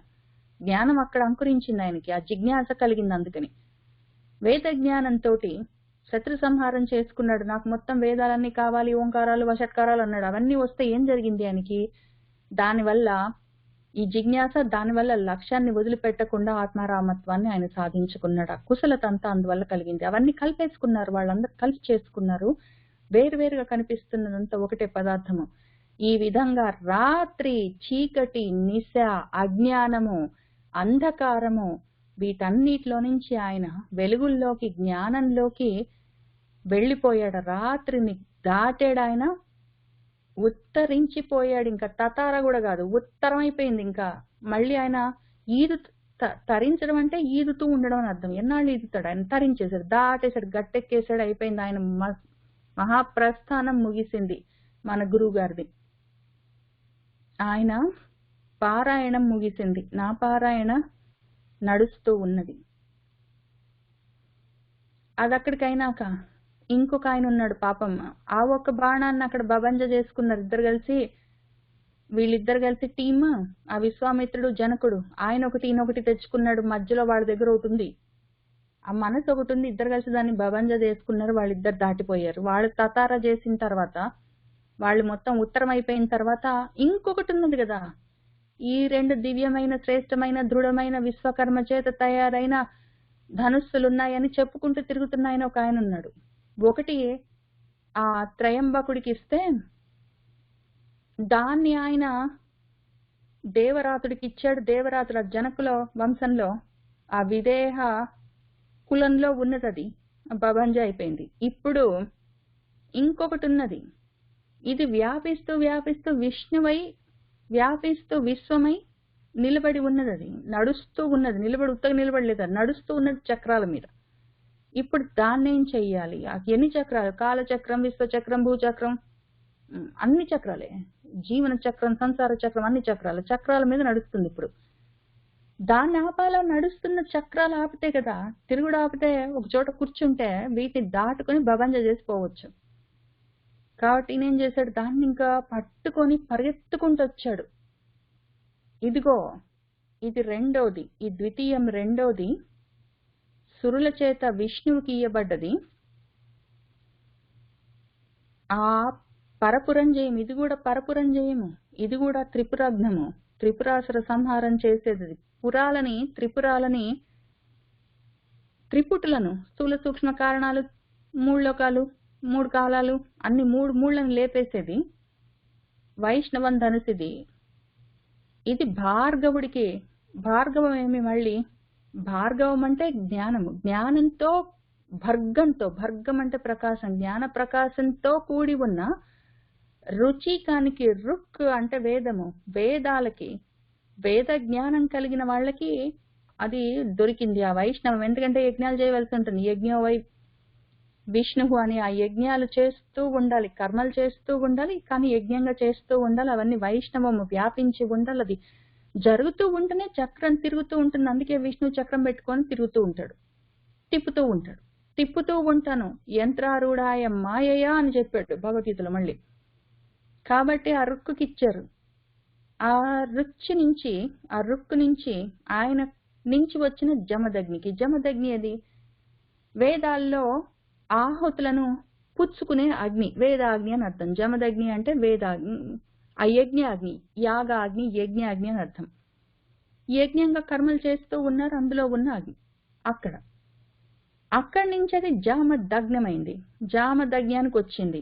అదే విషయం. మళ్ళీ ధనుస్సు అంటే ఏమి? మనస్సు వ్యాపిస్తూ ఉన్నది. అది వ్యాపించాలి, కర్మలు చేయాలి, తిరుగుతూ ఉండాలి.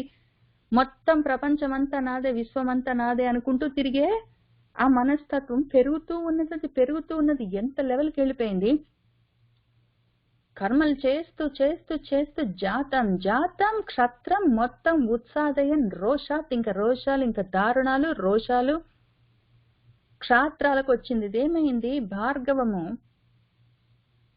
బ్రాహ్మమంతా క్షాత్రంలోకి వచ్చింది. అక్కడ పాపము విశ్వామిత్రుడు ఇట్నుంచి అటు, ఆయన క్షాత్రం నుంచి బ్రాహ్మణికి, అక్కడి నుంచి బ్రాహ్మీభూత స్థితి నుంచి బ్రహ్మానికి వెళ్ళిపోతే, ఇక్కడ బ్రాహ్మణ్ నుంచి క్షాత్రానికి వచ్చింది, అది కిందికి వస్తుంది. వస్తూ ఏమైంది? అక్కడి నుంచి ఇదిగో నువ్వు అది విరగ్గొట్టావుట, అది నేను విన్నాను, ఇదిగో ఇది పుచ్చుకుని వచ్చాను. నువ్వు క్షత్ర ధర్మాన్ని పురస్కరించుకుని దీన్ని పుచ్చుకో, పట్టుకుని ఈ పరపురంజయాన్ని నువ్వు బాణంతో ఎక్కుపెట్టావంటే, నీకంత శక్తి ఉంటే నేను నీకు ద్వంద్వాన్ని ఇస్తానన్నాడు, నీతో ద్వంద్వ యుద్ధం చేస్తానన్నాడు. ఇది అట్లా చేస్తుంది. అట్నుంచి ఇటు వస్తాయి. ఇప్పుడేమి? బ్రాహ్మణ్ నుంచి క్షాత్రంలోకి వచ్చి అది ఎక్కడెక్కడికో వెళ్తున్నది, ద్వంద్వాలతోటే ఉంటుంది. నువ్వు నేను అనే ఉంటుంది. అది మంచి చెడు, సుఖము దుఃఖము, ఏదో ఇష్టము ఇష్టం లేదు, అన్ని ఇంక వీటిలో నాది కాదు, నావాడు పక్కవాడు, ఇంక ఇవన్నీ మొదలవుతాయి ద్వంద్వాలతోటి. నీకు ద్వంద్వాన్ని ఇస్తానని చెప్పింది. అయితే ఇది పరపురంజయం. ఆ ద్వంద్వాలని, పురాలని, మొత్తం త్రిపురాలతో సహా ఉన్న ద్వంద్వాలన్నిటిని తీసేసే శక్తి దీనికి ఉన్నది. అటువంటి శ్రేష్టమైన ధనుసిది. దాన్ని నువ్వు ఎక్కుపెట్టంటే, మన ఈ బ్రహ్మాకార వృత్తి దాన్ని వెతుక్కుంటూ వచ్చాడు పాపం. ఈ జామదగ్ని కూడా పరిగెత్తుకుంటూ ఆ విష్ణు ధనుసును పట్టుకొని పరిగెత్తుకుంటూ ఎందుకు వచ్చాడంటే, ఈ రామాన్ని పట్టుకున్నాడు. రామం పట్టుకోవాల్సిందే. ఆ బ్రహ్మాకార వృత్తి ఆత్మారామం కావాలన్న ఆలోచన, ఆత్మారామం అన్న స్థితికి వెళ్ళడానికి అక్కడికి అది కావాలి. అది లేకపోతే, దాన్ని పట్టుకోకపోతే ఇంకేమీ చేయలేము. వచ్చి పట్టుకుని ఇంకా వెంటబడి, ఇదిగో దాన్ని ఎక్కుపెట్టు, దాన్ని ఎక్కుపెట్టు,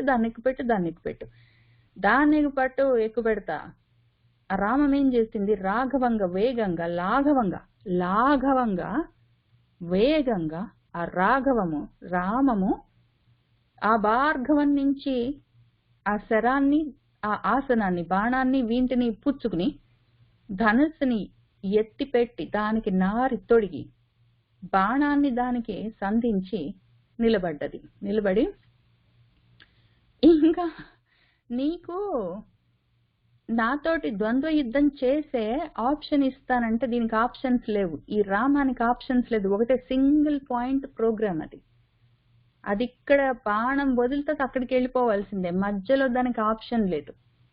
ఈ జ్ఞానంతో ఆ బ్రహ్మంతో ఆర్గ్యుమెంట్ లేదు, యుద్ధాలేమీ లేవు.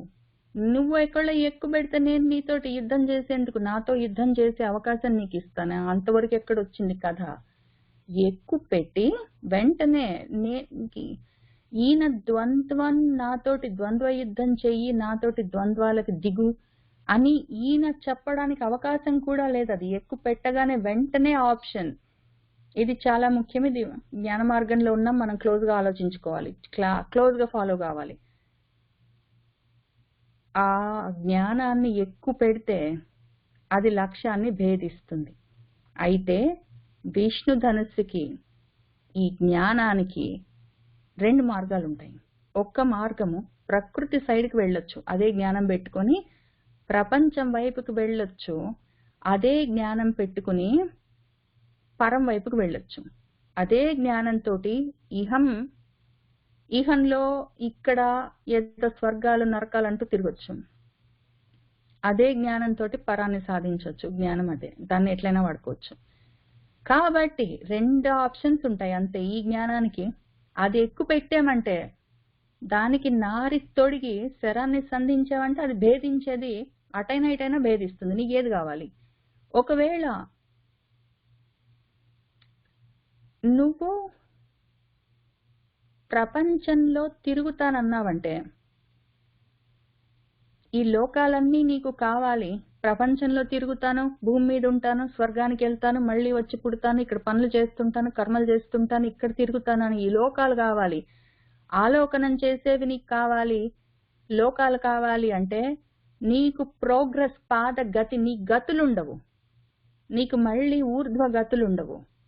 నీకు ఆ ప్రోగ్రెస్ లో అలోకమైన స్థితిలో అలౌకికమైన పరిస్థితి, ఇంకా అలౌకికమైన స్థితి ఉండదు. అలోకం అన్నది ఉండదు. గతి, ఊర్ధ్వ గతి ఉండదు. ప్రపంచంలో తిరగొచ్చు, లోకాల్లో తిరగొచ్చు, ఆ గతి ఉండదు. నీకు ఒకవేళ ఈ గతి కావాలంటే, ఊర్ధ్వ గతులు కావాలి నీకంటే, అలోకం కావాలి అంటే ఈ లోకాలని వదిలిపెట్టవలసి వస్తుంది. అలోకమైన స్థితి కావాలి, లోకాలు లేని స్థితి కావాలి అంటే లోకాలన్నిటిని నువ్వు వదిలిపెట్టాలి. ఈ గతి కావాలి నీకు, ఊర్ధ్వ గతి కావాలా, లోకాలు కావాలా? లోకాల్లో పడి తిరుగుతుంటావా? ఆ జ్ఞానం కావాలా? లోకాలు వద్దు నాకు, నేను వెళ్ళిపోతాను, దాటి వెళ్ళిపోతాను, లోకాతీతమైన స్థితి కావాలనుకుంటున్నావా? ఊర్ధ్వగతి. ఈ రెండిట్లలో ఏది కావాలని అదే ఇస్తుంది ఆప్షన్ జ్ఞానం మనకి. ఆ జ్ఞానం మనకు, ఆ బ్రహ్మాకార వృత్తి ఒకవేళ మనసులోకి ఇంకా రాలేదంటే, తెచ్చుకోవడానికి ప్రయత్నం చేస్తున్న సమయంలో ఈ 2 ఆప్షన్స్ ఉంటాయి. ప్రకృతి, లోకం కావాలా, పరము, అలోకం కావాలా? ఏది కావాలి, ఏది ఇచ్చేసి అని అదే మనకు ఆప్షన్ ఇస్తుంది. అప్పుడు జాగ్రత్తగా ఉండాలి. ఈ వీర్యంతో ఉన్నది అది ధీ కాదు, ధీ దాటిన లెవెల్ ఇది, ధీరంలా దాటిన లెవెల్ ఇది, వీర్యం స్థితి. ఇక్కడ బలాన్ని, దర్పాన్ని నాశనం చేసే పురాలని, త్రిపురాలని జయించే దివ్యమైన ఈ వైష్ణవం మీద వ్యాపిస్తుంది. ఇది కావాలంటే వ్యాపించడము, వ్యాపించి విశ్వమై లోకాలన్నీ అయి బ్రహ్మాండాలై ఉంటుంది కావాలంటే. లేదా ఇది వ్యాపించి జ్ఞానంగా అలోకమైన స్థితిలో, నీ స్థితిలో, నీ స్వస్థితిలో, నీ స్వస్థతలో నువ్వు ఉండొచ్చు. ఆ రకంగా వ్యాపిస్తుంది. అది మోఘము, వ్యర్థం కాని శరమిది. అది వ్యర్థమవ్వదు. నీకేది కావాలి? నీకు అలోకం కావాలా, లోకాలన్నీ కావాలా? ఏది కావాలి, ఏది ఇచ్చేసి నువ్వు ఏది కోరుకుంటున్నావు అని అడిగితే, ఎందుకులే అయ్యా పోనీ, ఇదిగో నేను రాత్రుల్లో ఈ లోకాల్లో ఉంటే రాత్రుల్లోనే ఉంటాము, ముని యోగి ఆ యతి మిగిలిన వాళ్ళందరూ ఇది రాత్రి ఇది పగలనుకుంటూ పొద్దునైంది పని చేస్తాను రాత్రి అయింది నిద్రపోతాను అని వీళ్ళు అనుకున్నా కూడా ఆ ముని మాత్రం అలర్ట్గా ఉంటాడు. ఇదంతా నిద్రే, ఇదంతా రాత్రే అని వాడికి తెలుస్తుంటుంది, ఇదంతా కలగంటుందని ఇదంతా రాత్రి అని వాడికి తెలుస్తుంటుంది అని మనకు భగవద్గీతలో మన గురువు గారు చెప్పారు. కాబట్టి ఎందుకులే అయ్యా ఈ రాత్రి, ఈ చీకట్లలో ఈ రాత్రుల్లో నేను ఉండను, ఈ విషయంలో ఈ విషమమైన స్థితిలో నేను ఉండను. విషయాలే విషాలు, ఇవే విషమాలు అసమాలు అని మళ్ళీ మన ఇంకో గురువు గారు శంకర్ల వారు వివేక చూడమణిలో చెప్పారు. ఈ విషయాలు విషాలు విషమ స్థితులు అసమస్థితులు నాకొద్దు, నేను ఇక్కడ వసించను, నేను ఉండను, నా లోకాలన్నీ తీసేయి, నాకొద్దు లోకాలు, ఏవో అప్రతిమమైన లోకాలన్నీ నేనేవో సాధించాను అని అనుకున్నాను, తపస్సుతోటి నేను తపించి ఇన్ని లోకాలు సాధించాను, పుణ్యలోకాలు సాధించానని ఏమో అనుకున్నాను, అవన్నీ వద్దు నాకు. ఈ శరంతోటి వాటిని నశింపచేయి, లోకాలు నాకొద్దు, ఇంకా టైం వేస్ట్ చేయొద్దు, ఇంకా తొందర ఎక్కువైంది సాధకుడికి. ఆల్రెడీ నేను చాలా పుణ్యాలు సంపాదించుకున్నాను, ఎన్నో పుణ్యలోకాలు అనుకుంటూ తిరుగుతున్నాను, ఏమైంది, ఏదో ఒక సమయంలో ఇటు తిరగాలి నేను, ఇంకా ఈ లోకాలు ఆపేసి అలౌకికమైన స్థితికి వెళ్ళాలి, అలౌకిక స్థితికి వెళ్ళాలి నేను. కాబట్టి ఈ లోకాతీతం కావాల్సి ఉంది, ఇంకా టైం వేస్ట్ చేయొద్దు, కాలము చేయి దాటిపోకుండానే, ఇంకా కాలం ఇక్కడ నేను ఉండదలుచుకోలేదు, లోకం ఉంటే కాలం ఉంటుంది, నాకు కొద్ది లోకాలొద్దు కాలాలొద్దు, నేను లోకాతీతం కాలాతీతం కావాలనుకున్నాను, నేను సంపాదించుకున్న లోకాలు పోని నాకొద్దు, నా గతిని నువ్వు ఆపొద్దు, నా పురోగతిని ఆపొద్దు, నా ఊర్ధ్వగతులు నువ్వు ఆపొద్దు, వాటిని ఆపే జ్ఞానం ఎందుకు, నా తలకాయ లోకంలో తిప్పే పిచ్చి జ్ఞానాలు, ఊర్ధ్వగతులకి పరగతులకి పోనివ్వకుండా నన్ను ఇక్కడ ఆపే జ్ఞానాలు ఎందుకు, అటు తీసుకెళ్లే జ్ఞానం కావాలి, కాబట్టి వద్దు నాకు, ఈ లోకాల్ని తీసేయి, నాకు ఆ గతులు ఇవ్వు అని అడిగితే,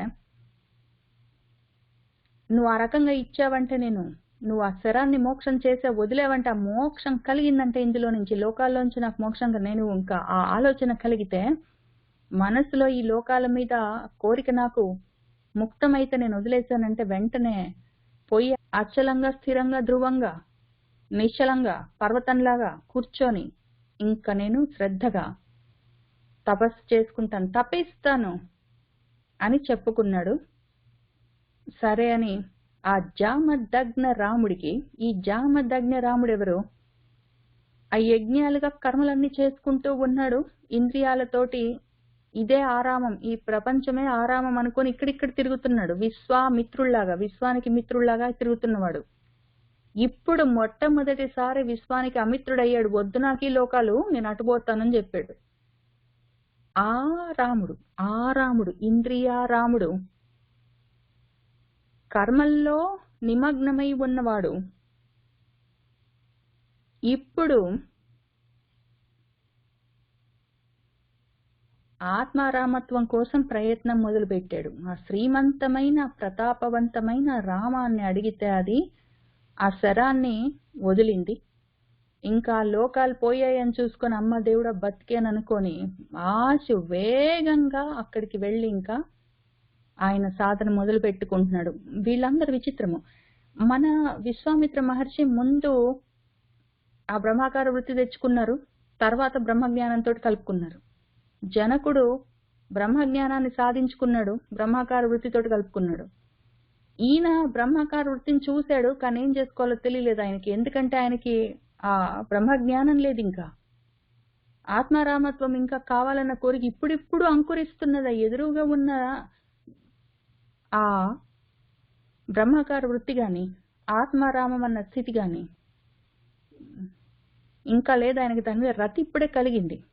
ముందు చూసుకున్నాడు, ఈయనకి ఇది కనిపించింది కానీ ఇంకా పట్టుకునే శక్తి రాలేదు. ఆయన ఆ శక్తి సాధించుకోవడం కోసం, ఆ ఆలోచనని ఆ వృత్తిని దృఢపరచుకోవడం కోసం స్థిరంగా సాధన చేసుకోవడానికి వెళ్ళిపోయాడు. ఇంకా రాముడు ఆ విధంగా ఆత్మారాముడు అవ్వడం కోసం ఇంద్రియారాముడు పరిగెత్తిన తర్వాత ప్రయత్నం చేసుకుందామని సాధనకి అప్పుడు ఈ రాముడు ఈ ధనుస్సుని, ఇది ఉంది కదా వ్యాపించే శక్తి దీనికి ఉంది, అది అటు వ్యాపిస్తుంది ఇటు వ్యాపిస్తుంది, దాన్ని బభంజ చేయడానికి లేదు. మనసుని కావాలంటే ఆ శాంతిని పాడు చేసుకోవచ్చు, జ్ఞానాన్ని పాడు చేయలేము. జ్ఞానం కావాలంటే ఇటు తీసుకెళ్తుంది అటు తీసుకెళ్తుంది, దాన్ని విరగొట్టడం కష్టము. ఎందుకంటే అది అయోనిజాది. అది ఇప్పటికీ ఆ విధంగా ఉన్నది. వరుణుడి దగ్గర ఉన్నది. వర్ణం అంటే వారుణము, సారంతో నిండి ఉన్నది. అది జ్ఞాన సారంలో అది కలిసింది వెళ్ళి. ఈయనకి ఆలోచన వచ్చింది ఇప్పుడు ఒక ఆలోచన. వాళ్ళ పెద్దలకి పూర్వీకులకి ఎవరికో ఆ భృగు వంశంలోని వాడు రుచీకుడు దగ్గర నుంచి జమదగ్ని, అక్కడి నుంచి ఈ జామదగ్ని, ఇక్కడికి వస్తూ వస్తూ వస్తూ ఆ జ్ఞానం కొంచెం కొంచెం కొంచెం పలచబడుతూ ఉన్నది. ఇప్పుడు మళ్ళీ దాన్ని గట్టిపరచుకోవడానికి ఆయన సాధన చేసుకోవడానికి వెళ్ళాడు. ఆ పల్చగా అంతంత మాత్రంగా ఉన్న జ్ఞానము ఆయన దగ్గర, ఆ జామదగ్ని దగ్గర. పాపం కాపాడాడు, దాన్ని మొత్తం పోగొట్టుకోలేదు. ఆ విష్ణు ధనుస్సుని, ఆ జ్ఞానాన్ని ఆయన మొత్తం పోగొట్టుకోలేదు, కాపాడుకున్నాడు. ఇప్పుడు ఆ జ్ఞానం, ఆ బాణం వదిలేసరికి, లక్ష్యాన్ని భేదించడానికి వదిలేసరికి అది వ్యర్థమయ్యే బాణం కాదు. కాబట్టి ఈయన వెళ్ళాడు. ఆయన అంతవరకు తెచ్చుకున్న జ్ఞానము, ఆయన పూర్వీకుల నుంచి ఆయనకు వచ్చిన జ్ఞానం ఎంతవరకు? ఆ వేద జ్ఞానం ముఖ్యంగా. రుచికం అంటే రుక్ అంటే వేదం అని చెప్పుకున్నాము. ఆ వేద జ్ఞానం ఆయన ఎంతవరకు తీసుకొచ్చింది? లోకాలన్నీ ఇచ్చింది పాపం. వేద జ్ఞానం ఎప్పుడు ఇస్తుంది అది? ఆ లోకాలన్నీ ఇచ్చింది పుణ్యకర్మలతోటి. యజ్ఞంగా కర్మలు చేస్తే పుణ్యాలు వస్తాయి, పుణ్యాల వల్ల పుణ్యలోకాలు వస్తాయి, చాలా సంపాదించుకున్నాడు. కానీ ఆ వేదాన్ని దాటాడు. ఇప్పుడు ఆయన ఆ వేద జ్ఞానాన్ని దాటాడు. అప్పుడేమైంది? ఆ వేద జ్ఞానం అంతా పోయి ఆయన దగ్గర ఉన్నది ఆ రూపంలో ఉండేది, ఆ ధనుస్సు. ఆ తర్వాత ఏ రూపంలోకైనా మారచ్చు, జ్ఞానం మారదు. దాన్ని ఎట్లా వాడుకుంటామని మన మీద ఉంటుంది. కాబట్టి అది పోయి ఏమైంది? ఆ సముద్రంలో నీళ్లలో కలిసిపోయింది, మొత్తం మిగిలిన సారంలో కలిసిపోయింది. మొత్తం జ్ఞాన సారంలో ఈ విష్ణు ధనుస్సు అన్న సారం కలిసిపోయింది. ఇంకక్కడ ఉంది. అక్కడికి మనము మన రామాయణాన్ని, అందులోని మొదటి కాండ బాలకాండని సంపూర్ణం చేసుకున్నాము. శివం భూయాస్తు.